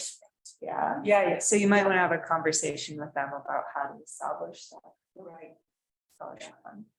So it sounds like we don't do, it sounds like it's funded through taxes. Yeah, except it says, except for rural health, crisis centers, senior citizen programs, quasi-government entities. So it's I would call it a quasi-government. Yeah, they don't have it, it's different than our fire districts down here. They have like, there's a mill. Yeah. They all have it to put it on. There's. Tipping in, says it's a partnership. So it's in that middle ground. Yeah, it's sort of like, I mean, we For have. the record, I just want the higher funding for that particular project. So I mean, I think it's a good I don't- project. Okay, well, who wants to make the motion on that project? That's where you're saying, Trey, 10,000. Well, we had 10 was kind of our median, but I say maybe 25 or 30 or something. Kristen, what are you good at? What? You're in, okay. I'm good with the. Outside the scope of what other people. I'm going with I would be in the median. They asked for 600. Okay, so, Mark had. Mark, I make the motion that we go with a median, and I'd be in favor of funding North Park Fire. okay, so we have a motion. Second. to fund North Park Fire to 10. All in favor? All right, I'm glad we only do these 3 times. Yeah, this is. Okay, Fire on the Mountain Troublesome Fest. So I was writing, I need you to tell me. Oh, I'm sorry, it passed. I No, that's it. oppose. Okay. You want that noted? Yeah. All right. Fire on the Mountain Troublesome Fest, number star 0, median $2,000, spread was 0 to 10. Can we make a motion? Come on, it's like, when did we start? I'll make a motion to do the median. Okay. Is there a second?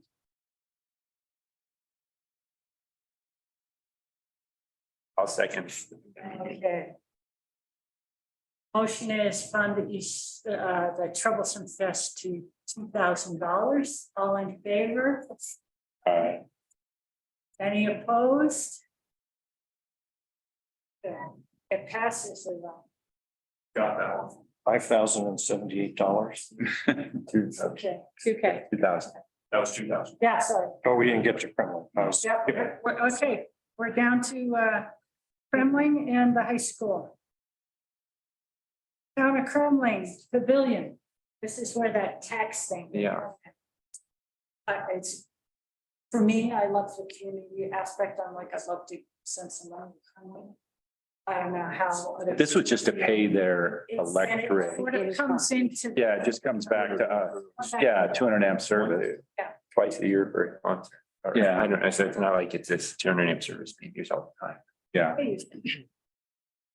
Directly, yeah. There's a lot of. It's directly related to me, it's directly related to our deal. It's electric is gonna come, some of that's coming back to us.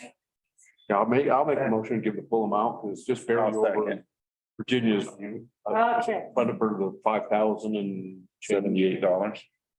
All in favor, there's a motion on the floor. Second. Mike was the second. Discussion. Yes, discussion. Does this get us in trouble on the taxing thing, or is the in-kind? It's the in-kind. Okay, I mean, it's up to you guys, really. I think there's some wiggle room. And as we think about this policy in the future and how to improve it, if you want to define that. There's one, because I mean, schools are taxing authorities and we help them, so. okay. And G1D is community economic development projects that benefit the community at large. It's not an Okay. exception for them. Or They're pretty, it's sort of how we interpret the policy. how we feel about it. So, did we vote? All in favor? The highest good. All right. the man is consistent. Well, I but, said, you're consistent. yeah. I try to be. And we'll pay the work order. Yes. But Yeah, exactly. And we did. That was all, sorry, that was, I That's how we can. think next one is. Is that how much the whole work order was? Yeah, that one I'm all for, it's just money coming back to us, we're just paying ourselves. I shouldn't say It's that. 5,078 out of. I'm playing crap. No, that's a total, that's. Levi, do you want to Okay. switch seats so you can hear better? That's it. I don't mind. After lunch, let's do that. All right, thanks. For lunch. Okay, After the next break. Middle Park High School. Zero stars, median was 1,000, the spread was 0 to 5, and it's for the physical therapy of sports med.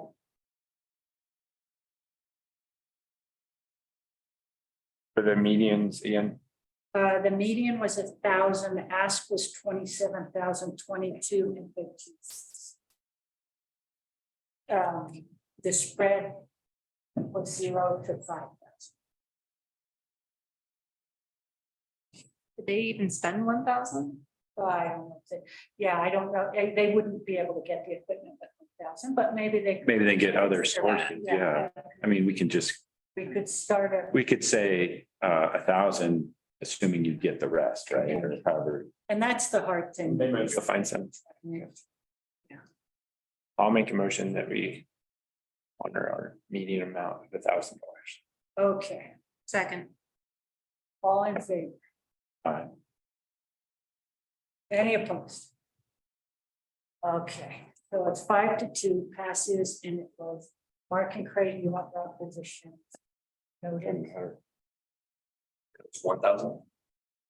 And is that contingent upon them getting, give 1,000 and they never get the rest? We're not gonna make anything contingent because it's too hard to track. Okay. And that's a real, I mean, they're gonna have to give us a report on how they spent it, and they ask for it to be by equipment.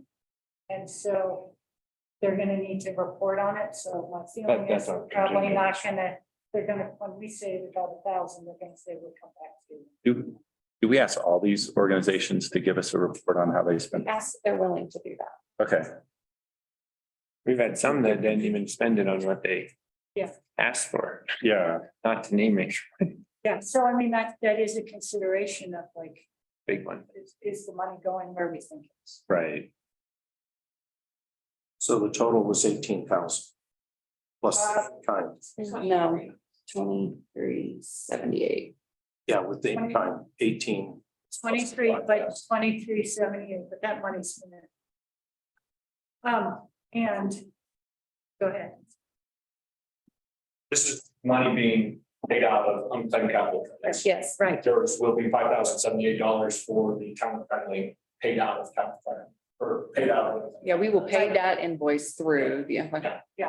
Yeah, so But as far as unspent capital credit funds goes, it's not cash, it's cash. Not parts Ash, will be paid, so that's not. yes, We'll put that. you're on the same page.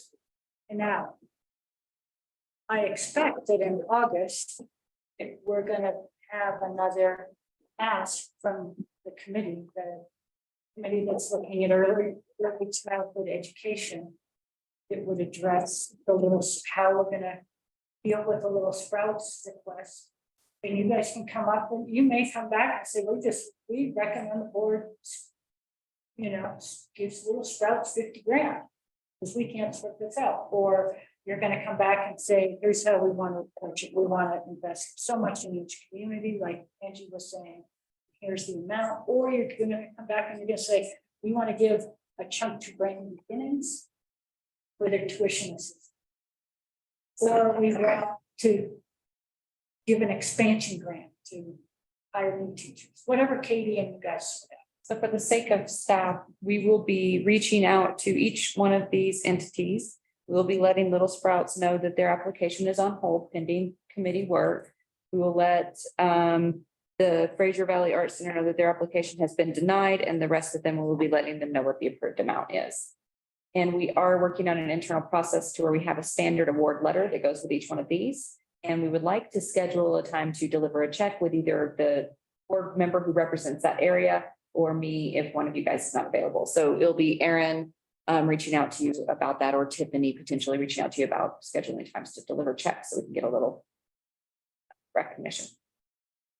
Okay, so you guys want to know the dream requests now, or do you want to know them in August? Let's go over them. Okay. Oh, Dream on, brother. early childhood education is one. Lineman tech school tuition or high school internships. Oh, boy. Anything that supports Mountain Park's vision and mission, plus electricity. Mountain Family Center, VOTEC scholarships. More emphasis on scholarships to local students. Or read the back though. Oh. Who come back to work at Mountain Parks in any department. Pay employees more. Unfortunately, we always get to that in our budget. But we can't use it. So far, we haven't been able to. We have not used this money for operations. Because the state law says it has to be used for everything. So that's the reference to that statute in the first policy. Partner with schools and local transit centers to electrify more buses, deploy batteries. Okay. Food for thought for all of us. Thank you very much. Let's take a 5-minute. You guys don't need a break, but let's take a 5-minute break. And then we'll go to. What do you mean that was exhausting? And please reach out to me over the next month as individuals and let me know how we can do this better. Okay, if you think there's a better process, because we're going to have to do this again, I think. I wonder if we could do some, because I've done this at work before, where we look at all this stuff and everyone votes before you even have the meeting, right? And collects it all. That could happen, and we could handle that internally too. If we get the packets to you guys, you could send information to. Yeah. Funny, we can have. correlate it and then we just go over everyone's votes and then it Yeah, saves us let's time. save some time. Well, not sure. So I have a question. Liz, Now you can. Yeah. Yes, go ahead. have we ever had committees of the board before? Yes, Okay. we have. And we had a housing committee when I was on, and we also had a committee to look at districts. And if I am president, we will have a finance committee. And we would also have a committee that would go through the policies and make policy recommendations.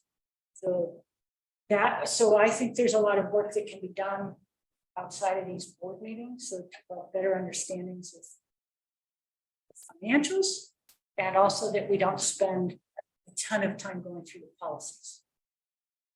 We've got some ideas and recommendations on committee structure. That's one of the strategic And I can initiatives talk working to through that. Virginia about what she recommends.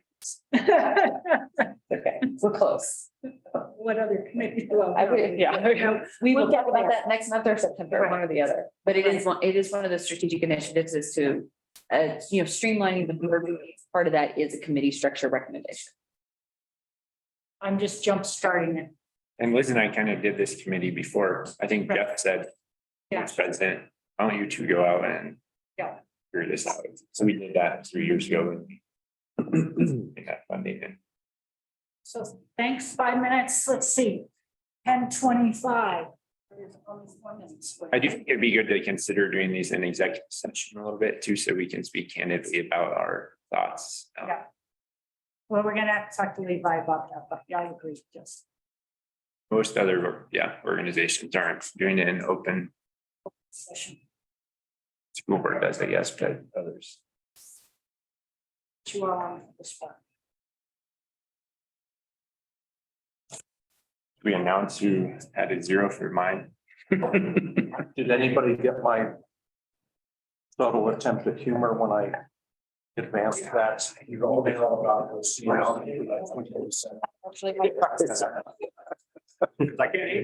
Because we kind of sat through like 5 hours and stuff. Yeah, but that one looks even longer, right?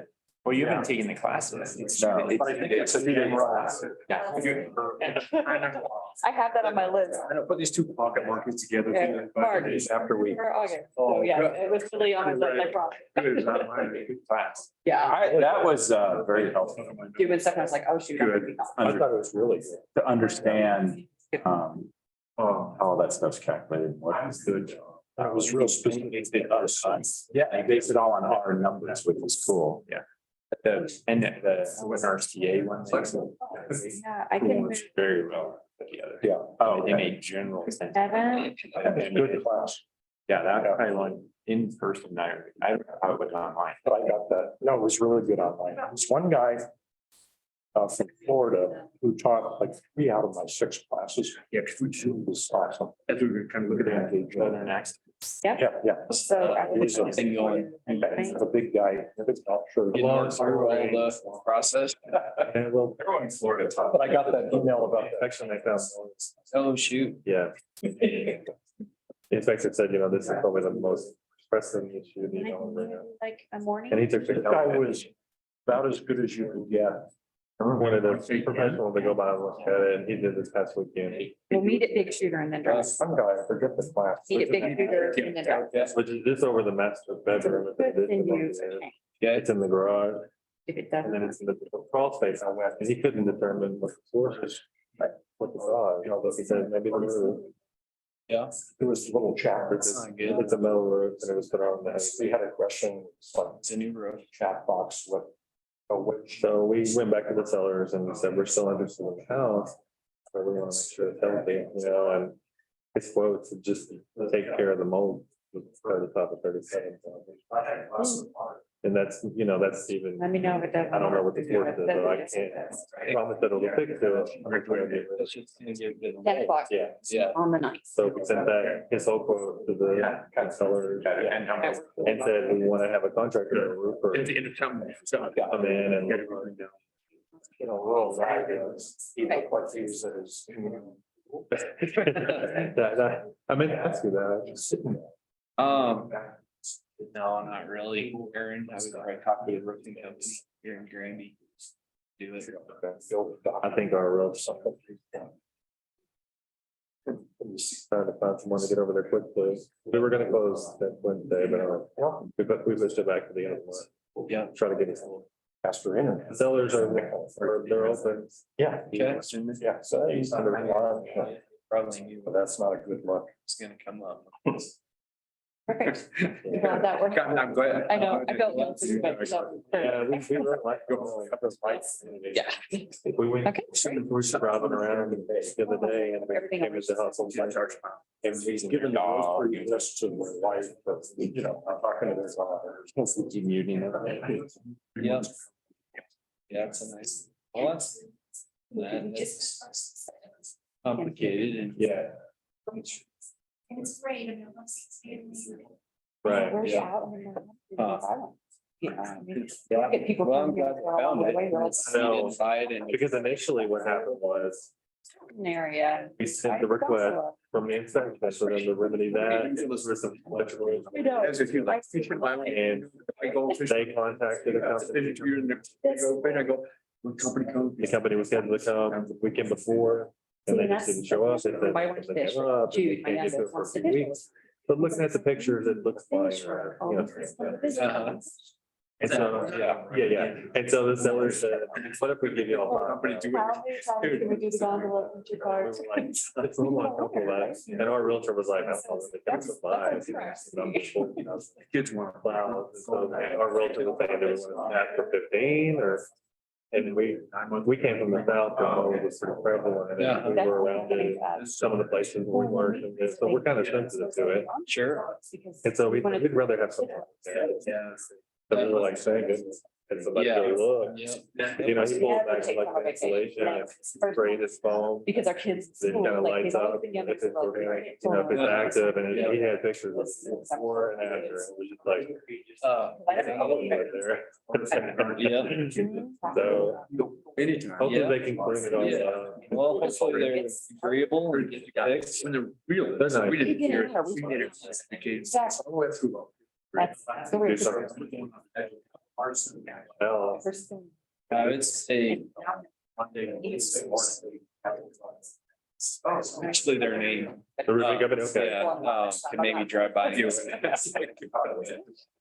When they look at it and try to determine that. First they can do. You know, just in my guess. And then I'll have him for another year. I mean, 40. It's what I got. Which is just weird. That's the way that. How long does a metal roof normally? What's 30 years. Really? They feel you think, I don't know if you've ever rode a whole house or anything, but that's the warranty on the shingles. Okay, okay. I'm not saying.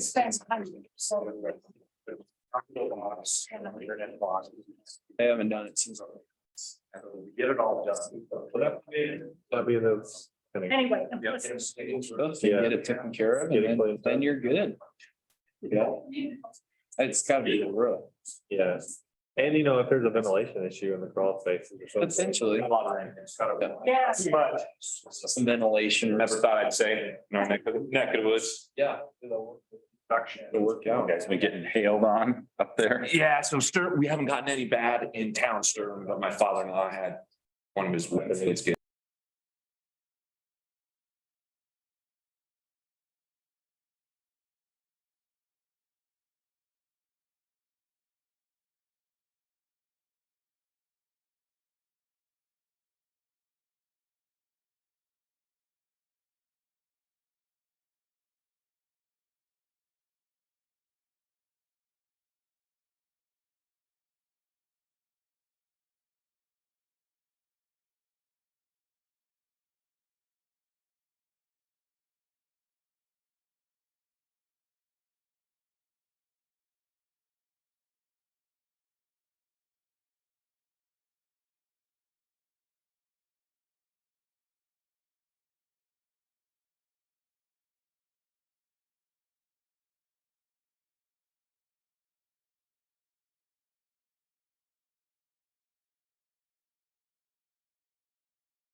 business? New micro. How about departmental reports? Installation on 56 All right, you all have my report in front of you. A couple updates, the Highway 122 project that's been going on for a couple of years now. That project is 100% complete. Finally, and we'll be working with FEMA and the state of Colorado to completely close out that project over the next month or so. Trail Creek, that big overhead to underground project, which is still the restoration from the East Troublesome Fire. We're making good progress up there. Too early to tell yet if we're gonna be able to get that all done this summer, but they brought in 3 additional crews last week. So I expect to start really seeing some good progress up there. Over the last month, we're kind of, I called it focusing up with safety. We're just, we got a lot of young employees out there on the line crew and operations and even engineering too. So we're really focusing up on our crew observations, spot checks and training in general. Just try to bring our crew up to what it needs to be and ultimately to just ensure that we get everybody home safe every day. So that's definitely going to be a focus going into August, just some more checks, and not that anybody's doing a bad job or anything like that. It's just, it's just, we need to be checking on things and making sure everybody gets home every night. So Virginia was nice enough to go look at a couple crews, and myself, I've been out there a few times, and we just need to be checking on the guys and ensuring that we're following the safety manuals and the rules out there and placing the proper cover up. And if we need anything, whether it be PPE or safety wise, just making sure we have everything we need out there. So that's really going to be a focus for operations in July and August.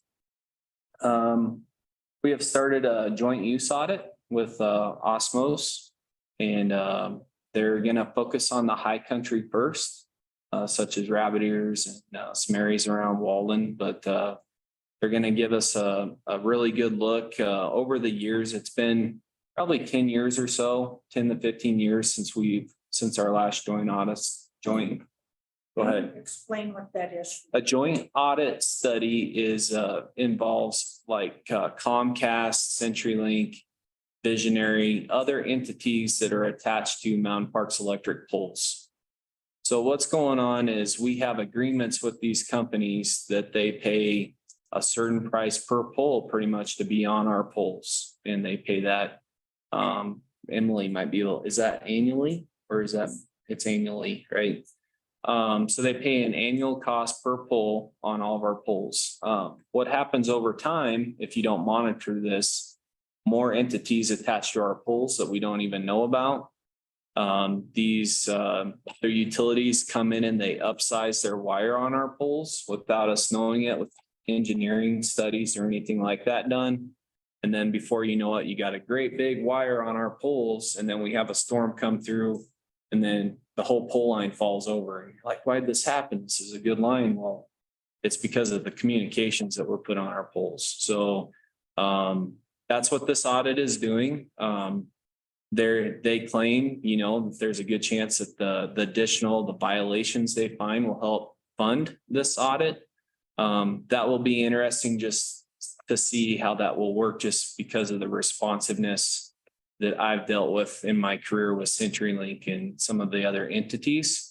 They include legal fees in that. You come to me and say Comcast is saying they don't have to pay us. Levi's smiling. So that will be interesting, but at least hopefully we can find the violations and start charging them appropriately, and potentially send them a bill for upsizing our equipment to handle their wires. So it is not going to be a simple thing. What I'm talking about, this is complicated.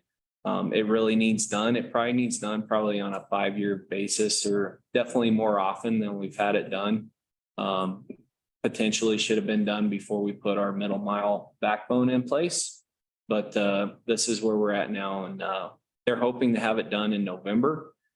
So as I get more results, they're going to give us a bi-weekly update.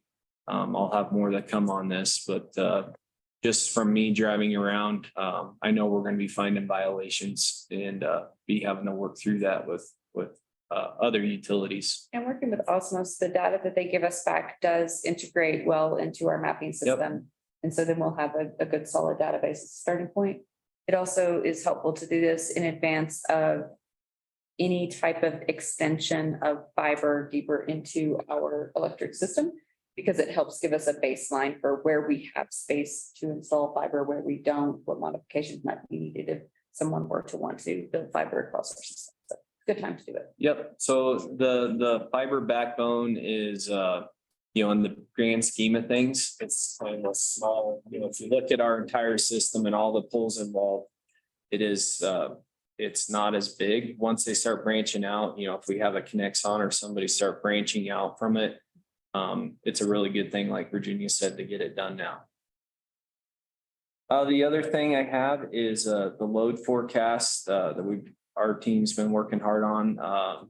They're getting it finalized. I expect to have that next week. So Virginia and Emily both got to see what they've come up with so far. I think it's looking pretty good. We're going to have them tweak it on a few things just so it's easier to understand. If they weren't there explaining it to you, some of the information would be hard to understand. So they're going to fix a couple of the graphs, and most of the scenarios were looking pretty good, just pretty consistent, fairly grouped together. There is one scenario that was getting our attention that it was just kind of far away from the others, and we can talk about that more later. But I like the work they're doing. Do suspect we maybe need to do a more granular load forecast for a long range work plan. But we'll see what the final result of this forecast is. And that's really the other updates I had in addition to my report. If anybody has any questions, I can try to answer those now.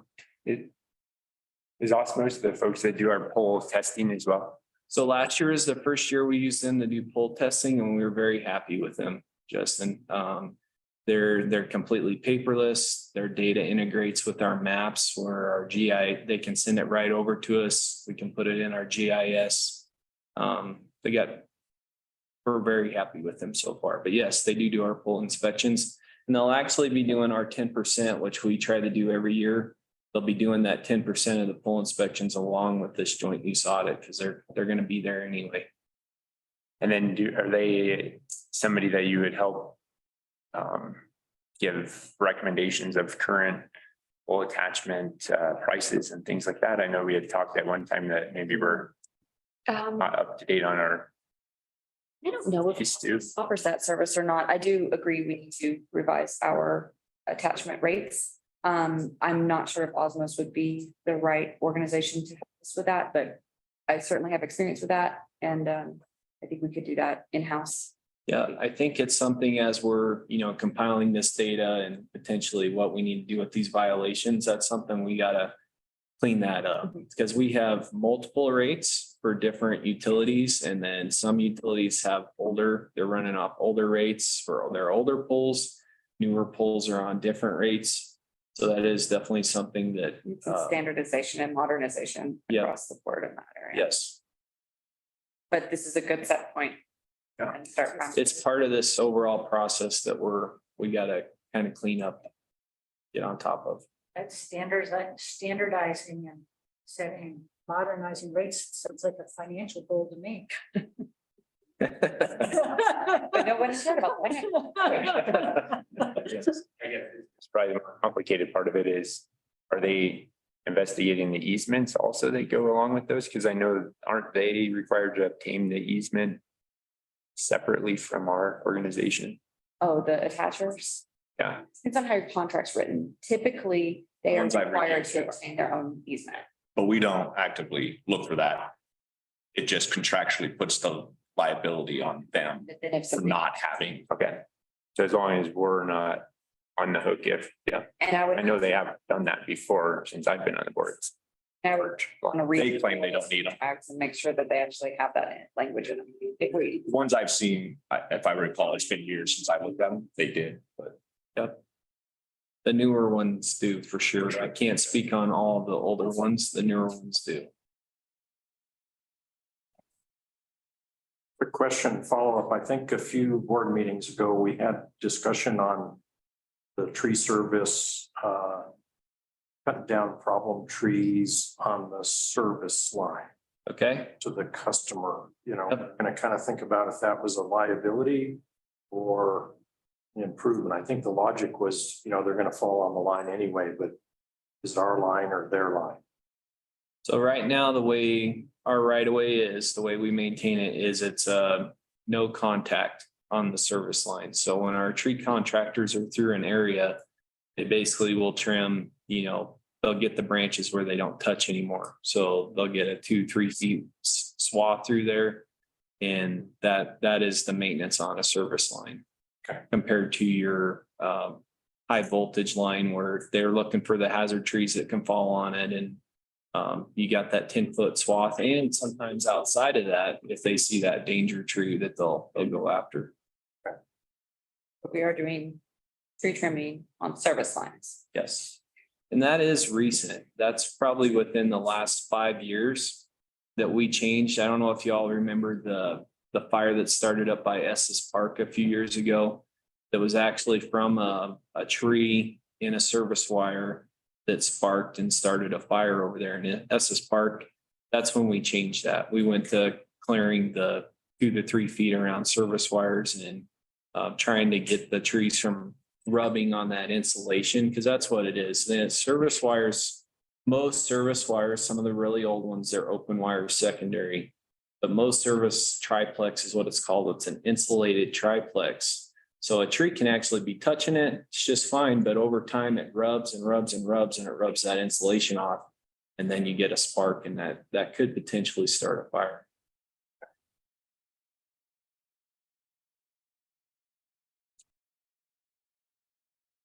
Any other questions? Okay. Finance report. Right, so, as you all probably noticed, the whole new format, so kudos to Aaron. It's tax, right? Yeah. Thanks to him for helping us all make this better. So we are still underperforming budget. It's getting a little bit worse, 31%. Last month, we were off by 25. I'm not significantly concerned at this point, operationally, that our spend is under budget.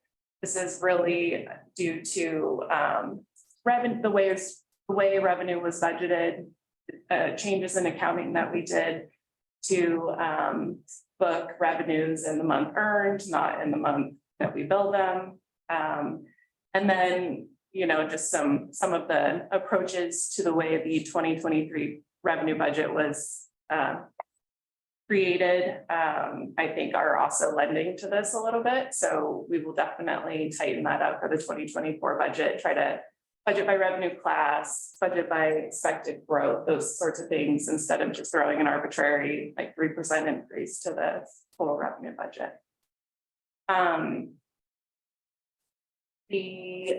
Some of the key contributors to our current margins are going to be like I just said, revenues are falling by 974,000 year to date.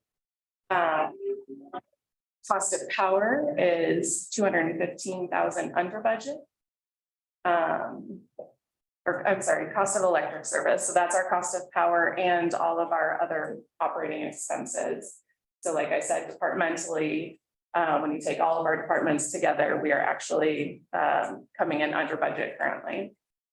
And then there's some non-operating items that are contributing to making our budget actually a little bit better than it would otherwise be looking. Some of that is the interest income that has been earned this year. We're $41,000 higher than our budgeted expectations. Other capital credits, we've received 27,000 more than we've expected year to date.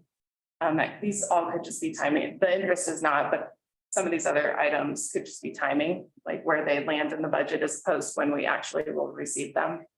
Again, another improvement we'll try to make for next year's budget is putting expenses and expected income in each month as we sort of expect it, rather than just straight lining it across the board. Our liquidity position still remains strong. We did see a $687,000 decrease in cash and cash equivalents. That is due to ramping up in construction season. We just have more spend happening right now. It's typical. Go down to the ratios. All the ratios are still tracking well. This month I did include a couple graphs now that we're starting to track these things so that we can actually chart it.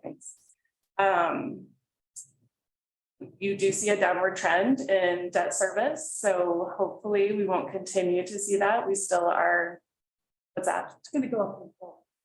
Absolutely. Yeah, you kind of see these trending, totally makes sense. So I'm not concerned about it. Again, debt service, like if we started to get below our bank covenant a month or two, or even for an entire year, that does not mean that we are out of compliance with the bank, because the bank takes the top 2 of 3 years. So just keep that in mind when looking at these, but it still is good to keep an eye on sort of the trends with the ratios. So as of the time of this report, the income payment option, that's the barcode on the bill. I know I've talked about this like every single month. We thought it was going to be ready to go. It did get tested again this week at 7-Eleven and at Dollar General. And this time it didn't work at either. So I do not know what the issue is. I believe it is not those organizations. It is Vanilla Direct, which is who we are working with, or Incom, kind of 2 organizations that are in between us and the third party. So Amanda is working on that, and we will have time. As of right now, the August bill print is expected to include that barcode. However, if we cannot get this resolved before then, we can change the bill print, take that off up until the day of printing. So they already have like a member message ready to go in the event that we have to pull that off. So there's an attachment in here for the new bill format. So we do have a new look to our bill. Amanda and her team have worked really hard on formatting this and just trying to come up with a better, different way to give members information about their usage. So I don't know if you guys want to take a look at that attachment. Do we know how many people get electric or electronic bills versus? Do we still send out paper bills? We do. I can absolutely, I don't know those numbers off the top of my head unless they're in. Yeah, on hers. Yeah, because they talked about how many folks were switching over to. I'm not sure. So we have 8,000 paperless accounts. Yeah. So that's less than half our membership. Oh, okay. We should charge for people that want a paper bill. That's what, that would be my thing. Do that, right? 3 years. Yes. That it's paperless. There's a lot of people that don't have internet. We have tried to incentivize people going Discriminatory. online. Computer does. Number of paperless accounts, 8,006. But I did count. Yeah, online. Like My golf league, man, these guys are like 70, 80. I forced them all to go electronic. Well, And they all figured it out eventually. too, right? You're still alive to talk about it.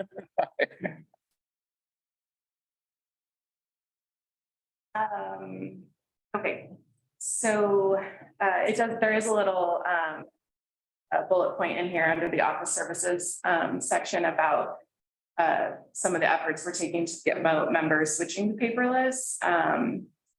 So they've increased the number of Smart Hub users by around 2,000 since June of 2022. So in the last year, they've brought 2,000 more people onto paperless, which is awesome. I mean, that's a pretty significant, I mean, it's not all at once. We're not trying to force people at this point in time. We're trying to incentivize people. So we have internally talked about once the incentives stop working, then maybe, you know, we're gonna do the carrot or the stick first.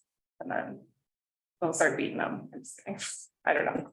We'll get people there eventually. So you're sending like 10,000 bills a month paper. I mean, that's 20 grand. And it's at expensive. least probably. Yeah, it's expensive. It's related to that, you know, these are, yeah. Yeah, paperless is the motive. That's the direction we would like to be. It'll take some time to get there for sure. And I hear you on the cost side, Mike. But you know, our members aren't us. Yeah. Our members want paper bills. I mean, I think if people want paper bills, it's fine, but they should. It's to be, I mean, so next month, we plan to have either next month or September, a rates discussion. And we also have some other fee recommendations. Yeah. So we can discuss that. I mean, we can discuss it now. You guys are welcome to discuss it whenever you want, but certainly when you start getting into, you're gonna charge a fee for a paper bill, you're gonna charge a fee for using your credit card, you're gonna charge a percentage for using your, I mean, so there's all different ways that we serve our members. You charge, it sounds like we charge for a credit card. That has been. It's a hot button topic.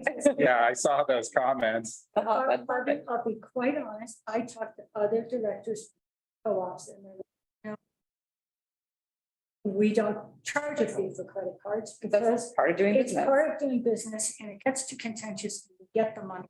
That's what we want. And we do allow that little bit of swap between Yeah. people who, yeah, they cost us a little more because they have a paper bill. But, you know, maybe they don't do something else. And so there's some slack in Yeah. those. And so, yeah, we as a board, I mean, I just think if we're gonna be environmentally friendly and right, renewable and all that thing, we should look at some stuff that is pretty easy to Yeah. do. Can you flip it from it being a fee, the paper, to it being a discount? Right. There you go. There you go. That's an option.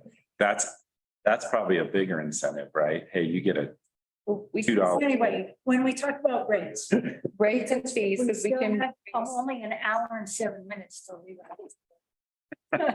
So, I know. I had somebody complaining about the $2 and I gave them $2. So I kind of shut them up. Okay. I don't want that to happen too often. Yeah, they're gonna be at your door every month. You're gonna run out of $2 bills. And they took it. I thought it was just gonna be a joke and they took it, put it in their pocket. All right, so we'll have more discussions on these types of issues. I think the credit card was $60,000, if I remember right, that it would cost us if. It's probably An pretty organization. expensive, yeah. That's on top of that's what the $2 is covering. Yeah. Not even the percentage. On the inventory section, are we catching up with supply warehouse stock? We are fully stocked for the 2023 construction season. We have single phase transformers adequately stocked for the 2024 season. And I mean, Brian is doing an excellent job of managing the inventory, managing big projects coming up. I think you guys. I would just add, I'm working with Brian and Emily a lot on just big projects coming up in future years, because material is still at least a year out on whether it be wire or transformers. So he's doing a really good job on keeping our warehouse stocked, and we're, as Emily said, we're good for this year. And he's starting to order some of those hard to get items for next year already. Is it on an improving trend rather than a? Some things are improving, Trey, but some things are getting worse I would still. say in general, we're still facing the issue of really long lead times, but the group is doing a great job of managing to that Yep. right now. And increased costs. So, we'll see inventory dip, but inventory value dip for a while as we use up a lot of the 2023 materials we ordered for 2023. But that'll go right back up as soon as those materials are received and paid for in the spring of 2024. So that's about all I have. I don't know if we ever talked about that. The management of facilities is now under Brian, our warehouse supervisor. So he's now the warehouse and facility supervisor, and he's I want you guys to know, because I think this is great. He's making some great improvements with our facilities. One of his goals is to get together a long range maintenance plan, which we really gravely need. So I think we'll see some really good things happen out of that department. He's already got his hands very full with facilities related things right now. So hopefully he's not regretting that position. Do you have any, since he's taken it on and he's your employee, what's the rate on litigation situation? Yeah, he sent me an email just last night about that. They started mitigation. Great. Yep, it sounds like they'll be done really quickly. Yeah, like I don't think it will be more than another week. I don't know if he gave me a definitive drop dead, but they like bored the holes. I don't know all the things that they. Don't use drop dead. I'm pretty sure they have completed boring all of the holes so that they can install the piping. And this is where I'm going to sound very ignorant. Yeah, the venting. Great. Well, that's Yeah. great. So we're making good progress there. And he, did a lot of work around finding a good company to work with there and keeping in mind our budget for that. So he's definitely done a great job with getting that It resolved. took us a long time to get the testing. I mean, that's Right, really right. what That's the what- touchdown has been, and the testing throughout all the facility. Make sure that we, exactly where the areas were. Did a good job with that, but that did slow us down a little bit. There's just the new, Just the new area. So community room, my office, Diane's office, boardroom. Which is unfortunate. I mean, I'm really glad it's just in that area, but it's been challenging because it's all of our meeting space, right? Obviously, it turns out all of our meeting space is in one part of the office. And so we've made do. We've had a lot of outside meetings on the back porch. And we have met in the lineman kitchen a lot. The linemen are probably sick of seeing us. It's good for them. Yeah. I was gonna say, one of the best meetings we've had in a while, it was actually in the lunchroom kitchen there. And some of the best conversation we've had with everybody in there. So it's been interesting dynamic for sure. Getting out of that comfortable space. I know Craig would like a more comfortable chair though. It's like here. Hey, Same company. concerns for Emily? All right, Thank you. thanks, Emily. Joe?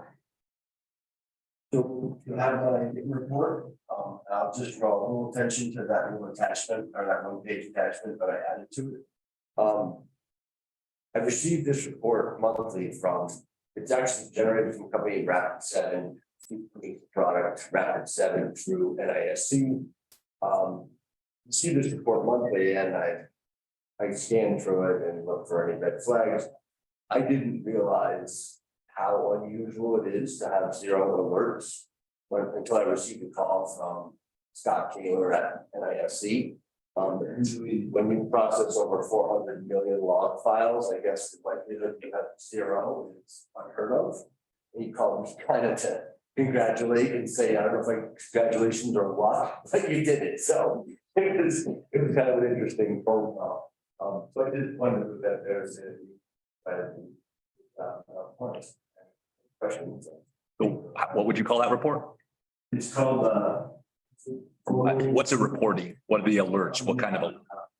the managed action and response.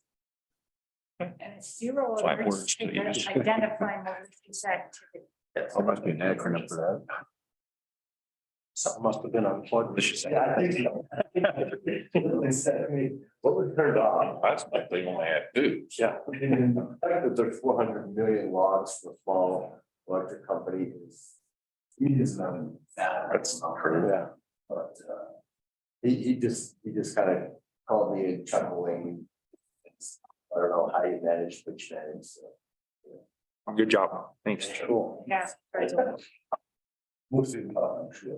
but,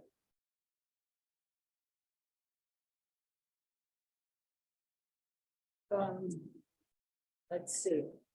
Any other questions for Joe? Concerns, anything you want us to know that's not in your report? Not this month. All right. Aaron. Oh, no, Angie. Trying to keep you guys on the. So just an update, the grants coordinator position, we completed the in-person interviews on those yesterday. Came to a consensus and we will be sending out an offer letter hopefully today for that position. Meter tech, safety director, all of those are still in the works. We'll also be posting an executive assistant record keeper position. And I think we're also looking at some positions in engineering to get those posted, so we'll should see an uptick in some open positions here. But some of them are new positions, they're not necessarily ones that we've had before, so staffing has stayed pretty steady. So that's a good thing. Yeah, and I'd key in on those engineering positions specifically when we post those, just so you guys know, that is to deal with, I would say, attrition planning. So we've got some attrition planning that we're trying to be in advance of that, so we don't find ourselves in a lurch. And they're not, it's not because of turnover, it's because of anticipated retirements. And I'd just like to draw special attention to the September all-employee meeting. I did mention it in my report here. September safety meeting will be a day in the life of a lineman and then some safety demos. I've also invited a couple guest speakers in. One of them is a previous lineman that's going to talk about direct contact that he had. And then the lady that's coming in, her name is Rebecca. She was his nurse in the burn unit when he was there. So it will be there at the September all-employee meeting, that's September 28th. And all of the board directors, you're more than welcome to come join us for lunch. An idea of what the all-employee meetings are like.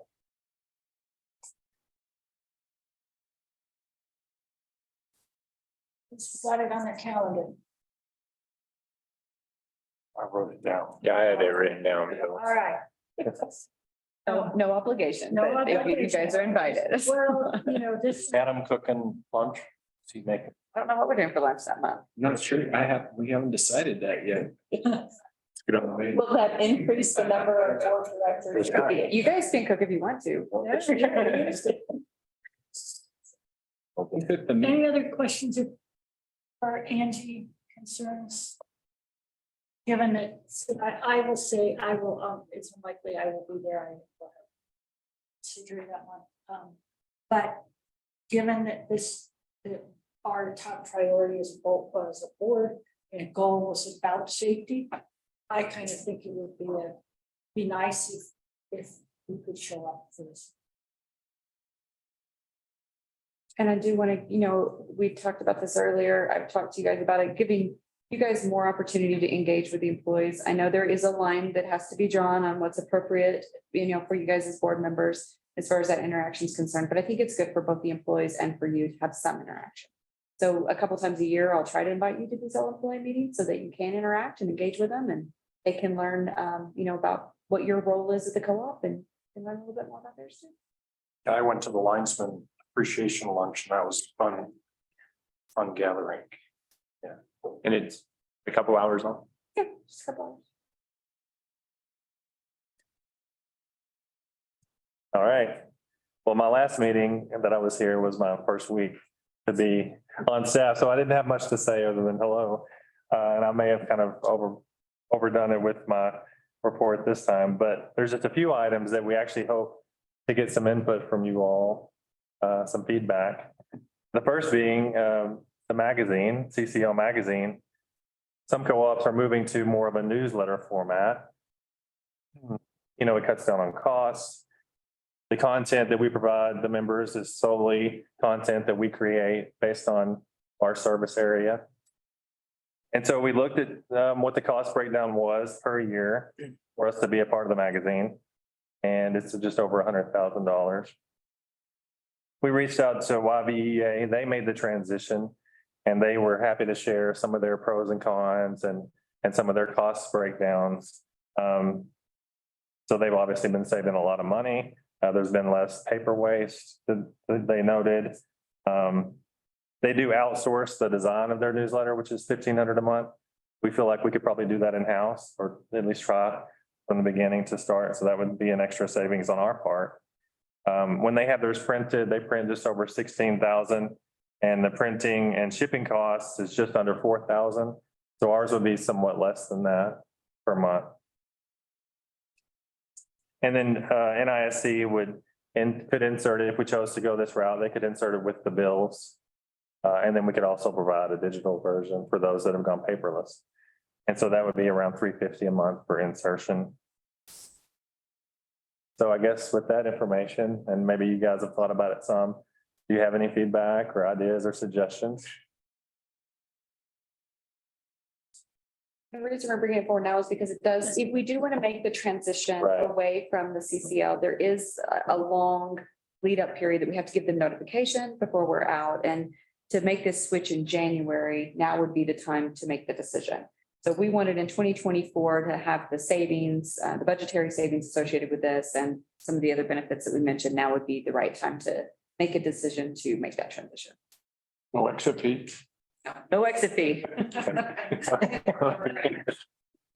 Kristen says it's a no-brainer.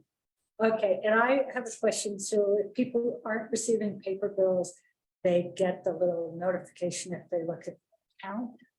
Or will we email them? And then how does the open rate compare to readership lists? So good questions. You can push it with the bill. So when the members get their e-bill, there would be the newsletter associated with that. So it'd be kind of the same thing. You can also just push it via text or any other way that your member chooses to sign up for communications with you. So there'd be multiple options. You can also make it available on your website and on your Facebook site. As far as click-through rates, it's going to vary. I mean, there's no way to know in advance. I would say that at both DMEA and YBA, we had a higher than average click-through rate, like around the 20%, which is great. I mean, typically click-through rates are like 4 and 5%, but it's going to be completely dependent on the membership. So I would hate to venture a guess as to what it would be here to start out with. As far as readership goes, I don't know that I have statistics on what our current readership. Anecdotally, you know, Lindsay in our member services department, she heard that we were kind of talking about this, and she's very active in the community, like a lot of our employees. And she would go and put flyers up in all the post offices in our service area. And on the days that the magazine was delivered, the trash cans would be full, which is disheartening. But we all get a lot of mail these days. And if people didn't recognize that it came from Mountain Parks or that the content, the 4 pages, you know, they might be interested in, they might have just trashed it, but that's the same. That was one of the primary reasons that YBA made this switch is the waste that we were seeing in the post offices, because the magazine's pretty big, you know, and that's a lot of paper waste. And that was one of our primary reasons for switching. Part of the reason Fraser took the recycled bins out of the post office. Right, I think they did that in our post office. They did? Yeah. As a CREA board member, part of the monthly board meeting at CREA is the presentation from communications department. And it tends to be kind of a pretty healthy sales pitch about the, you know, the recipes and the jokes and everything. And according to their data, the readership is, I don't remember the exact number, but it's huge. It's like 85% readership, which I've never. That's truly the case, but that section of the board meeting, and it seems to get healthier over time, because it's a pretty good promo for the magazine. And which I think is not well spent time. But the other discussion is a month ago, not just the magazine, but the whole CREA, membership thing. And I don't know if. We're not talking about that in Aaron's report. No, We're just talking about the magazine. right. But we have kind of touched on the whole picture of safety programs and this and that. So. I think that it would be appropriate for the board to consider that before we go into the budget season for 2024 and not just look at one entity, but look at all of our memberships. We are members of NRECA, we are members of CREA, there are other trade organizations we could be members of or that we are members of. So I think that's probably better looked at it holistically from like trade organization membership. But certainly CCL is one of those pieces of CREA that you can carve out. So certain aspects of CREA, you must participate in safety, you must participate in lobbying efforts or whatever. The Colorado Country Life is an option. Yeah. So if the board chooses to leave the magazine, that does not affect our CRA membership, but it does result in the savings, the cost savings associated with the magazine. And our members will still get the same number of pages of content, delivered in through their. But we can tailor the content to us. Yeah, they do not see the content that comes from the statewide. Yes, so that CCL content is statewide, it's also national somewhat. Is, and it has a lot of advertising. Right, and so, yeah, they won't get all. We could get our own They get advertisers, our- yeah. So There's some neat articles in it though, too. there are some kind of cool, I mean, Or and some, State that in our own publication. yeah. Yeah, we can probably get other how do content. you feel about it? How do the people in Jackson County, are they reading it? Do you have any? I seriously doubt if you've seen anybody, holding their magazines. I don't, I think it's a rush on. Yeah, I've walked in the Walton post office. Trash cans full of them, so, Okay, are you looking for a motion today to? no, I don't know if we. I would love to have that direction, actually. Okay. Well, this would have to go on to emergency business and then we would have to ratify it. So what I'm hearing. Do we need? I don't think we need. Do we need a motion. vote on that or Is just there direction? anyone who feels strongly we should not move in this direction? Okay. Let's move in this direction. Okay, thank you. So the next thing, I also want some direction. It's exciting. We are talking about rebranding, which in the form of an updated logo for Mountain Parks Electric. And we had a well-seasoned designer offer his service free of charge and Don't know if we could do that. closely related to the organization. So as a management team, we kind of looked at the different options and narrowed it down a little bit because it's hard to look at a whole table's worth of design. So we have 3 here that we shared with you all. And in the attachment, it has different ways that it could be seen on a shirt or on the trucks, on the fleet. So any feedback you all might have, if there's a favorite that you have. We need to get the cups out or both. Yeah, let's get the. The geologist in me, Mountain Parks is kind of a geographic name in a sense. So I think, where it says Mountain Parks in the same font, that geographically, location wise, to me is important rather than the one that's, like mountain in the big font, like #1 version of mountain. And then Parks Electric is smaller. To me, Mountain Parks is a geographic entity. It should be, in the same font. Yeah. Whether that has any bearing at all on it, but that was just my initial take. Sure. Yeah. Well, we had a discussion in our household about this. Coming from someone who has done quite a bit of branding work on this. The #2 seemed very bold and to us got the point across that we're an electric company. And just, it seemed much bolder. Although I, personally, I like mountains, but.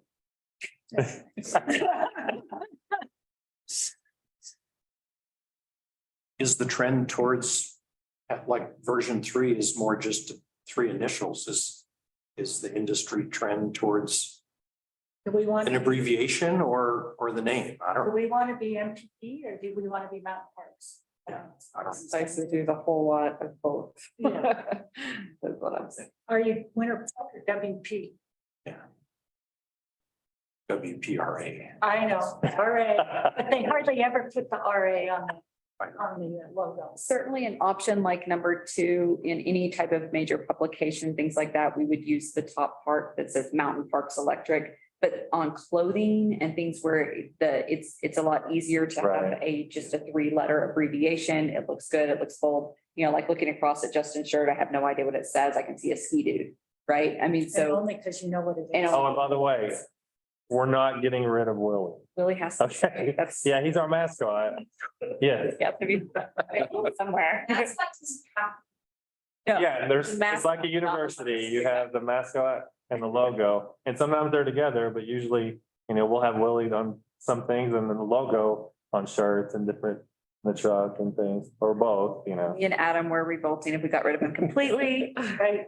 Should we get ups again? I think just, do you guys, I mean, it's staff and everybody, what's, you know, what do you guys? have you guys voted on this yet internally? Three favorite. Oh, you narrowed it to these. You've narrowed it to these You 3. don't want to share what's your favorite? Oh, no. I don't. I actually like all of these. I think all of them would be good. My least favorite is number 3. I'll say my least. So I'll say number 3, it might be confused with the high school. Their logo is very similar, but I see what he was doing is you can see it on like a shirt and things like that, but. I guess I'm gonna put in my 2 cents on this. I really like the MPEI or the MPE just On from number 2. For the number 2. Number 2. If you're looking at the attachment. It's more modern compared to other utilities and just from a, you know, when you're talking shirts and hats and I think at least operations would prefer to. Number 1's kind of old timey. Number 2's It looks pretty cool. looks modern, yeah. I do love the mountain graphic in number 1. I know. But you know, Gunnison County has a month graphic and I think, I don't know. But I know Gunnison just rebranded and they look just like the rebranding that Winter Park and the town and the area have done. I'm like, they use like the same mountains, the same everything, like it all looks the same. This to me looks, but I hate Chris. I love that the mountain has like the lightning bolt in it. I probably looked at that 5 times before I saw that. Oh. Now that I see it, that is very cool. It was just a crit for a while. I like it, yeah. Wait, which one did you look at? No, number 1, right before, Yeah, like I, the bolt through the mountain. looking back and forth between them and hadn't noticed that the mountain has a lightning bolt or electric, And a royal. We'll call it a lightning bolt. lightning in it. So we, And I like it. we could combine numbers 1 and 2. So, Okay. Ty, what's your favorite? Kristen, what's your favorite? I defer to the professionals. Okay. Whatever you guys like. Ty, do you have a strong feeling? I don't know, 2, maybe if you put them out there instead of the electric thing. But then it kind of seems to be like Gray's deal, you ought to have it all the same. I like number 2. But maybe you should have an employee contest Well, I thought with a that. prize. It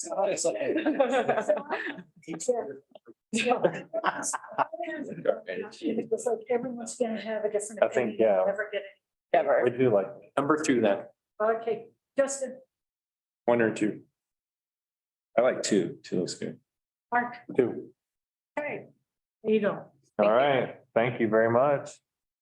Or Yampa Valleys is not cool.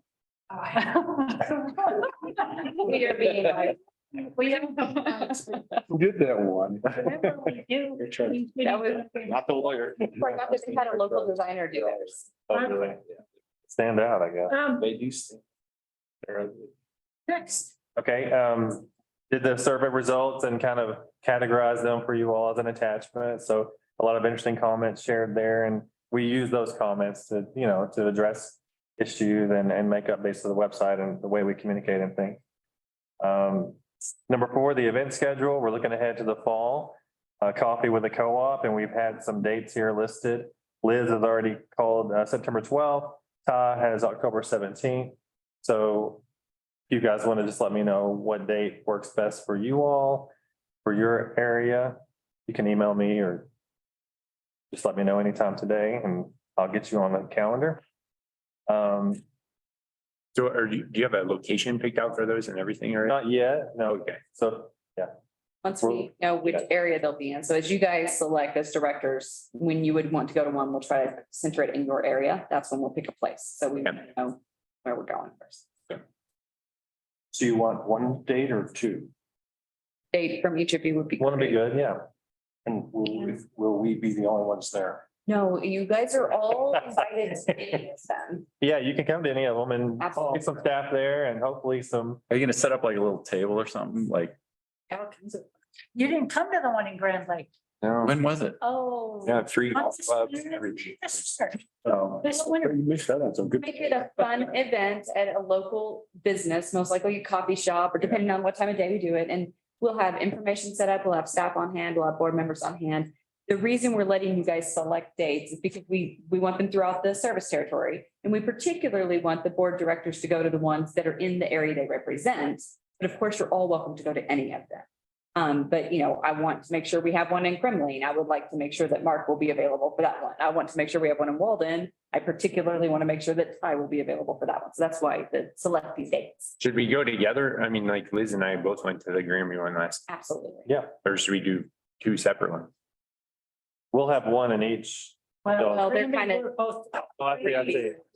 Yeah. Okay. Yeah. You can do it either one. You might want to set it for 12th, I think is the one I. September, yes. Can you make it? Intro. That's. Oh, okay. I can find a new one. We could have it on the, Or you can. we could have it on the mountain. You could cook some eggs. And sing a song. I'm actually missing the cooking of eggs from. Oh. And then as far as the southern part of the system, the Fraser Winter Park area, I would assume we'll do 2 down there, just based on, I'm just looking at population. It would make sense to do 1 in the Winter Park area and 1 in the Fraser area. So I'd like 2 different dates down there. Aaron, the Thursday, September 14th is a board meeting date. Yeah, that one's not gonna work. Oops, thank you. I have hot sulfur too. I'm trying to figure out where you would have one. If we could do. Yeah, we could probably. Park.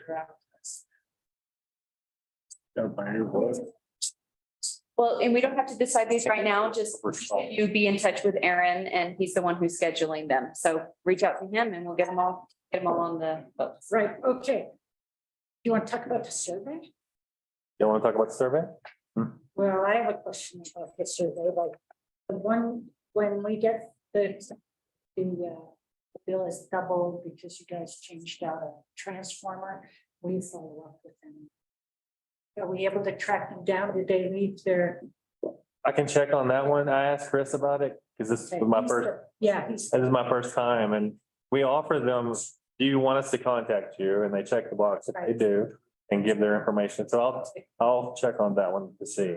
But if they do say they want feedback, follow up, we follow up. Chris said that we usually work with the department that it relates and get back with them and let them know. I wanted to note that we had a complaint that just having a service and paying the dollars per month is accessible. Christie, if they're right about their bill being $100, that is smack dab average use for our system. So while they may think they're not using a lot of electricity, it's the average resident.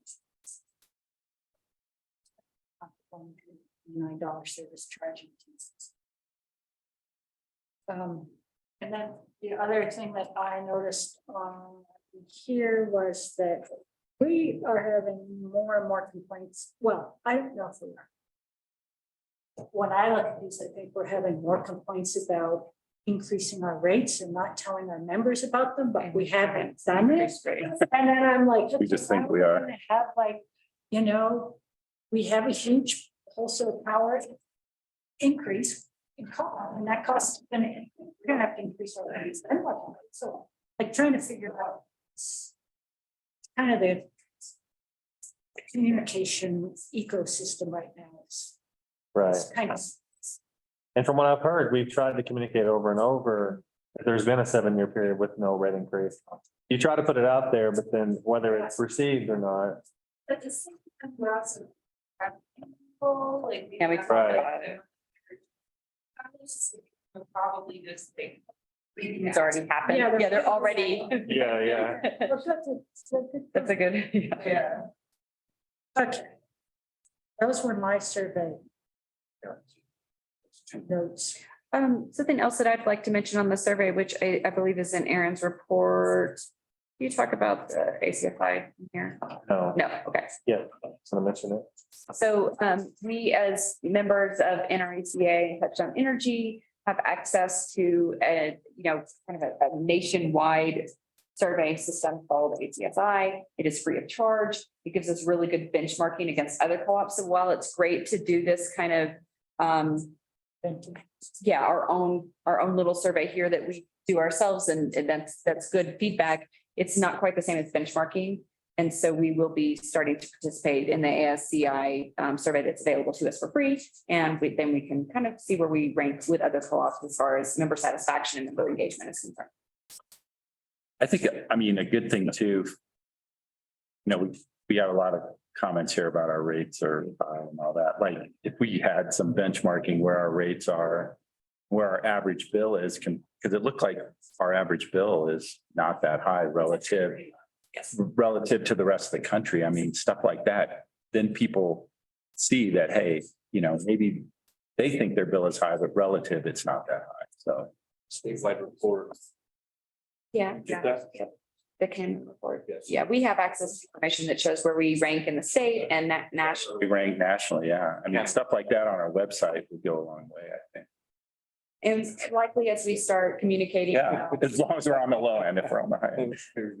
As we start communicating about rates and potential rate changes, we will absolutely, show that. Some of that stuff, yeah. Okay. Anything else for Aaron, or Aaron, anything else for us? If you have any other questions or comments about the report, otherwise, we do have a photo area set up just outside. So I know we want to get Ty's picture, but anybody else that wants an updated headshot, you can get that done at lunch. Great. That's all I had. Thank you. Association reports. Let's see. CREA.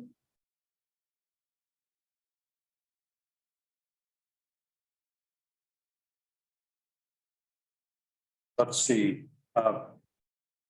June 30th was CREA board meeting. Not a lot going on. It was a pretty brief meeting, hour and a half, 2 hours. Net metering workshop is started with Colorado Energy Office.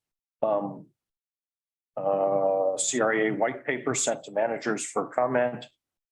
The end of June, there was very much concern with that committee that there were no minutes. It wasn't public. And CREA will continue to urge openness and improve the process. But I think they wanted this group to get together and just hash out ideas, but it was kind of a secret session. So there's pros and cons. I'm not gonna comment on that. One neat thing was the Navajo Nation project. Kent Singer went down there to observe and wrote a big article in the magazine. I'm sure all of you read it.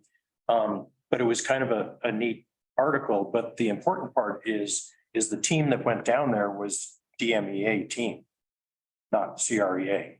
So you kind of had to read deep at the end of the article that the guys that were down there. So Kent was down there for a little, a visit, but he showed up and they got there about 2 PM and set a mile of poles on a Sunday afternoon and worked after dark. So that was kind of a neat project. But there is, they set 12 poles, 1 mile to serve 1 resident. So that was the project Sunday afternoon, which was pretty cool. But there is something, there's a link if you'd like to donate to that project. Oh, no, it's the Guatemala project. So that's August. They're going to wire 197 houses in 38 villages. If anybody would like to send them a little contribution in the magazine, there's a way to do that. That's a pretty neat project. Then to the legal report, again, kind of my concerns with CREA politically, even though I'm unaffiliated voter. Craig started his legal report saying, and this is a quote saying, the chips are down politically for utility industry and CREA. So that's kind of their mindset. I look at the chips being down as kind of an opportunity for improvement in the industry. So it's kind of their view, which is not necessarily everybody's view. So other than that, that's my report. So the Navajo Nation and the Guatemala projects, very cool CREA things. There's Western United meeting, August 24th. There's anything, it sounds like our warehouse inventory is pretty well. Anything you'd like to see me carry forward for supplies from Western United? Actually take that, but I'm glad to see that our inventory is up through 24. If it's a percent of the larger projects. Right, not all of it, but yeah. Yeah, some of the bigger wire size, Mark, like we're talking like bigger underground wire. They came up here, they tried, they sold us on a bigger wire, but then it's still not readily available down there for Okanite. So it's a little bit stretching. They can do about that, bring that up to Greg and see where they're at here.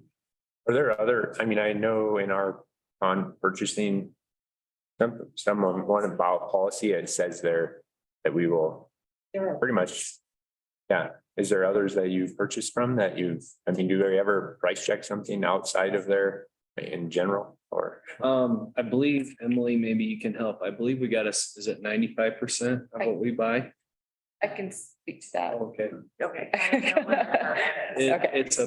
So it is. They have a specific carve out of certain items that we can purchase from others. This is Western United's agreement with all co-ops. Each agreement's a little bit different, but in general, they have specific items you can purchase from outside of Western United. And then the items that you are obligated to purchase from them, you have to purchase a set percentage, 90%, 95%. You are allowed to go out to bid or request quotes on certain items on an annual basis. I would just to let you guys know, because I think it's a very smelly contract, right? No one likes knowing that you must purchase a certain percentage. So when I was at DMEA, we actually did a full review of that contract. We did a rewrite of that contract, and we actually went out to bid on, to look for bids of their competitors, because there are our border states electric, there's other large suppliers. And we bid out like our top 20 most, costly items, most frequently purchased costly items. And on every single one, Western United came back as the best price. So not to say that that's not where they still are, but about 4 years ago when I was involved in this exact type of conversation and we did investigate it, they were like hands down the best choice. I still think it's a good practice to go through every few years to make sure that we are still with the right provider, and they were very helpful in that process when I was at DMEA. I'm sure they would be helpful in the process here if the board wanted us to check that out. I think it's just good in general to keep an eye on that. But yeah, I've been very pleased with them as a provider. We are a member of a co-op. They are a co-op. Exactly. And That's the other thing. I don't know if the other ones were or not. most of them aren't. Okay, so. And you do have to, We're dealing with another co-op. and you have to take into consideration that cost difference because they do give us capital credits every year and they actually pay them. So that's helpful. And also we're not a US borrower anymore, but they satisfy the bidding requirements. Yeah, so we don't. I was just asking. No, it's a good question. And I think it's worth looking at, because you don't ever want to get into a contract like that and never look outside of it. Prices do change. And then when we go with the third party altitude, for example, are they 100% of the time using our materials that we're purchasing, or do they purchase some? We're contracting any job out there using materials we provide for that job. Yep.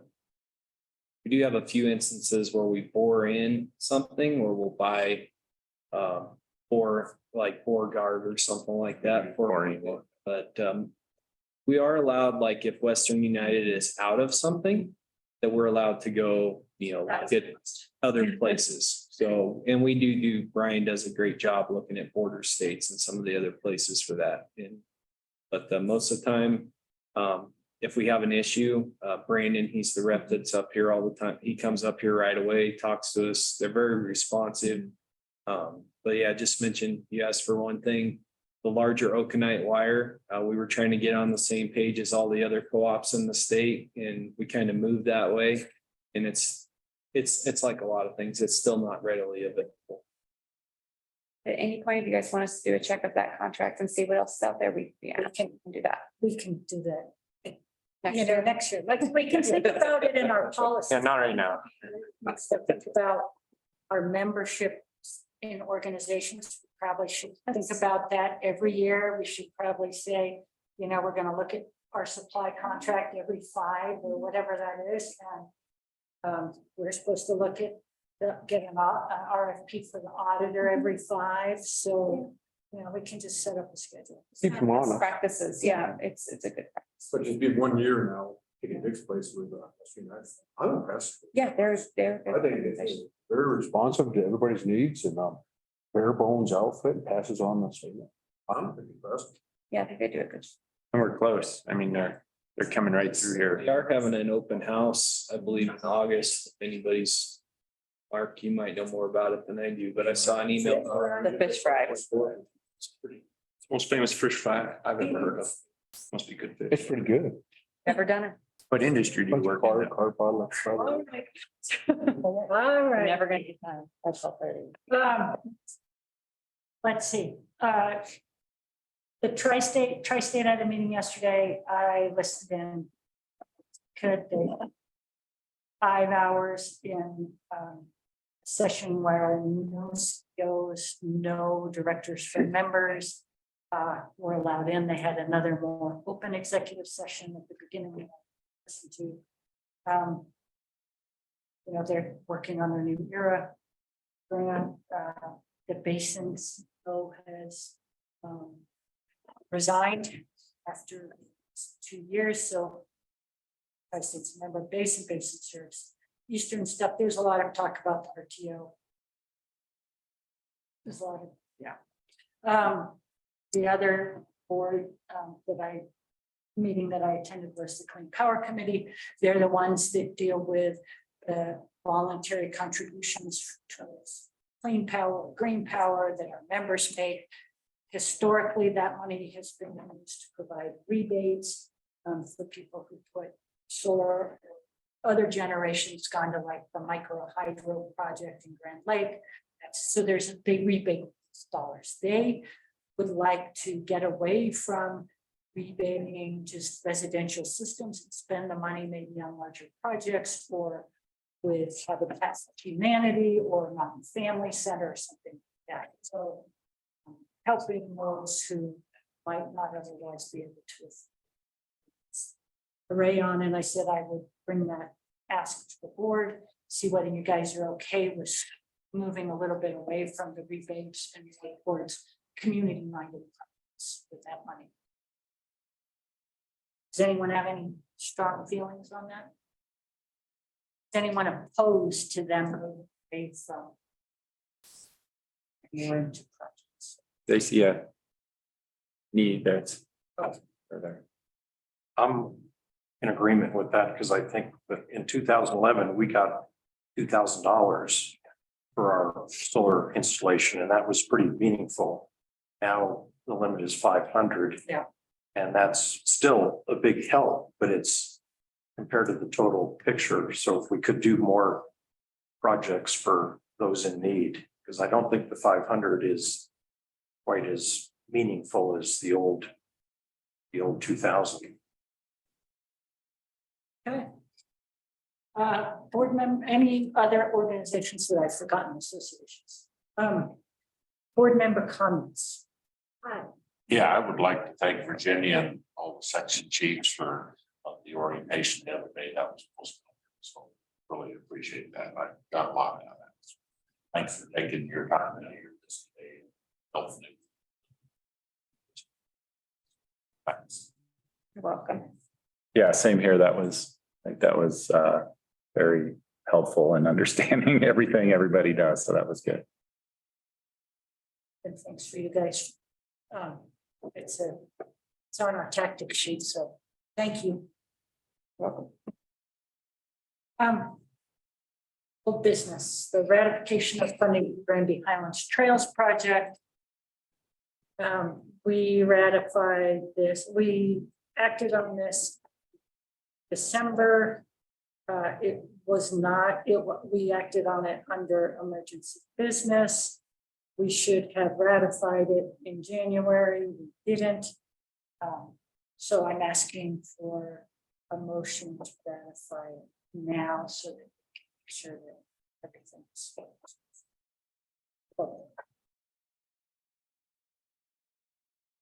I'll make a motion to ratify what we've already put in motion. Okay, all in favor? Any opposed? Motion I'm carries. gonna abstain. Okay, you're gonna abstain. I should certainly vote the way my predecessor did. So Oh, I see. All right, okay, Mountain Park Services meeting. Coming up though. Yeah, we're gonna do it after, We'll do it in August. oh, after we have the new director. Okay, executive session, should we move in now and then cut the live feed and then? I'd entertain a motion to move into executive session to discuss power supply and legal matters. So moved. Vote seconds, all in favor? Any opposed? Let's take a, should we get lunch? What do you guys want to do? Okay, let's take a 15-minute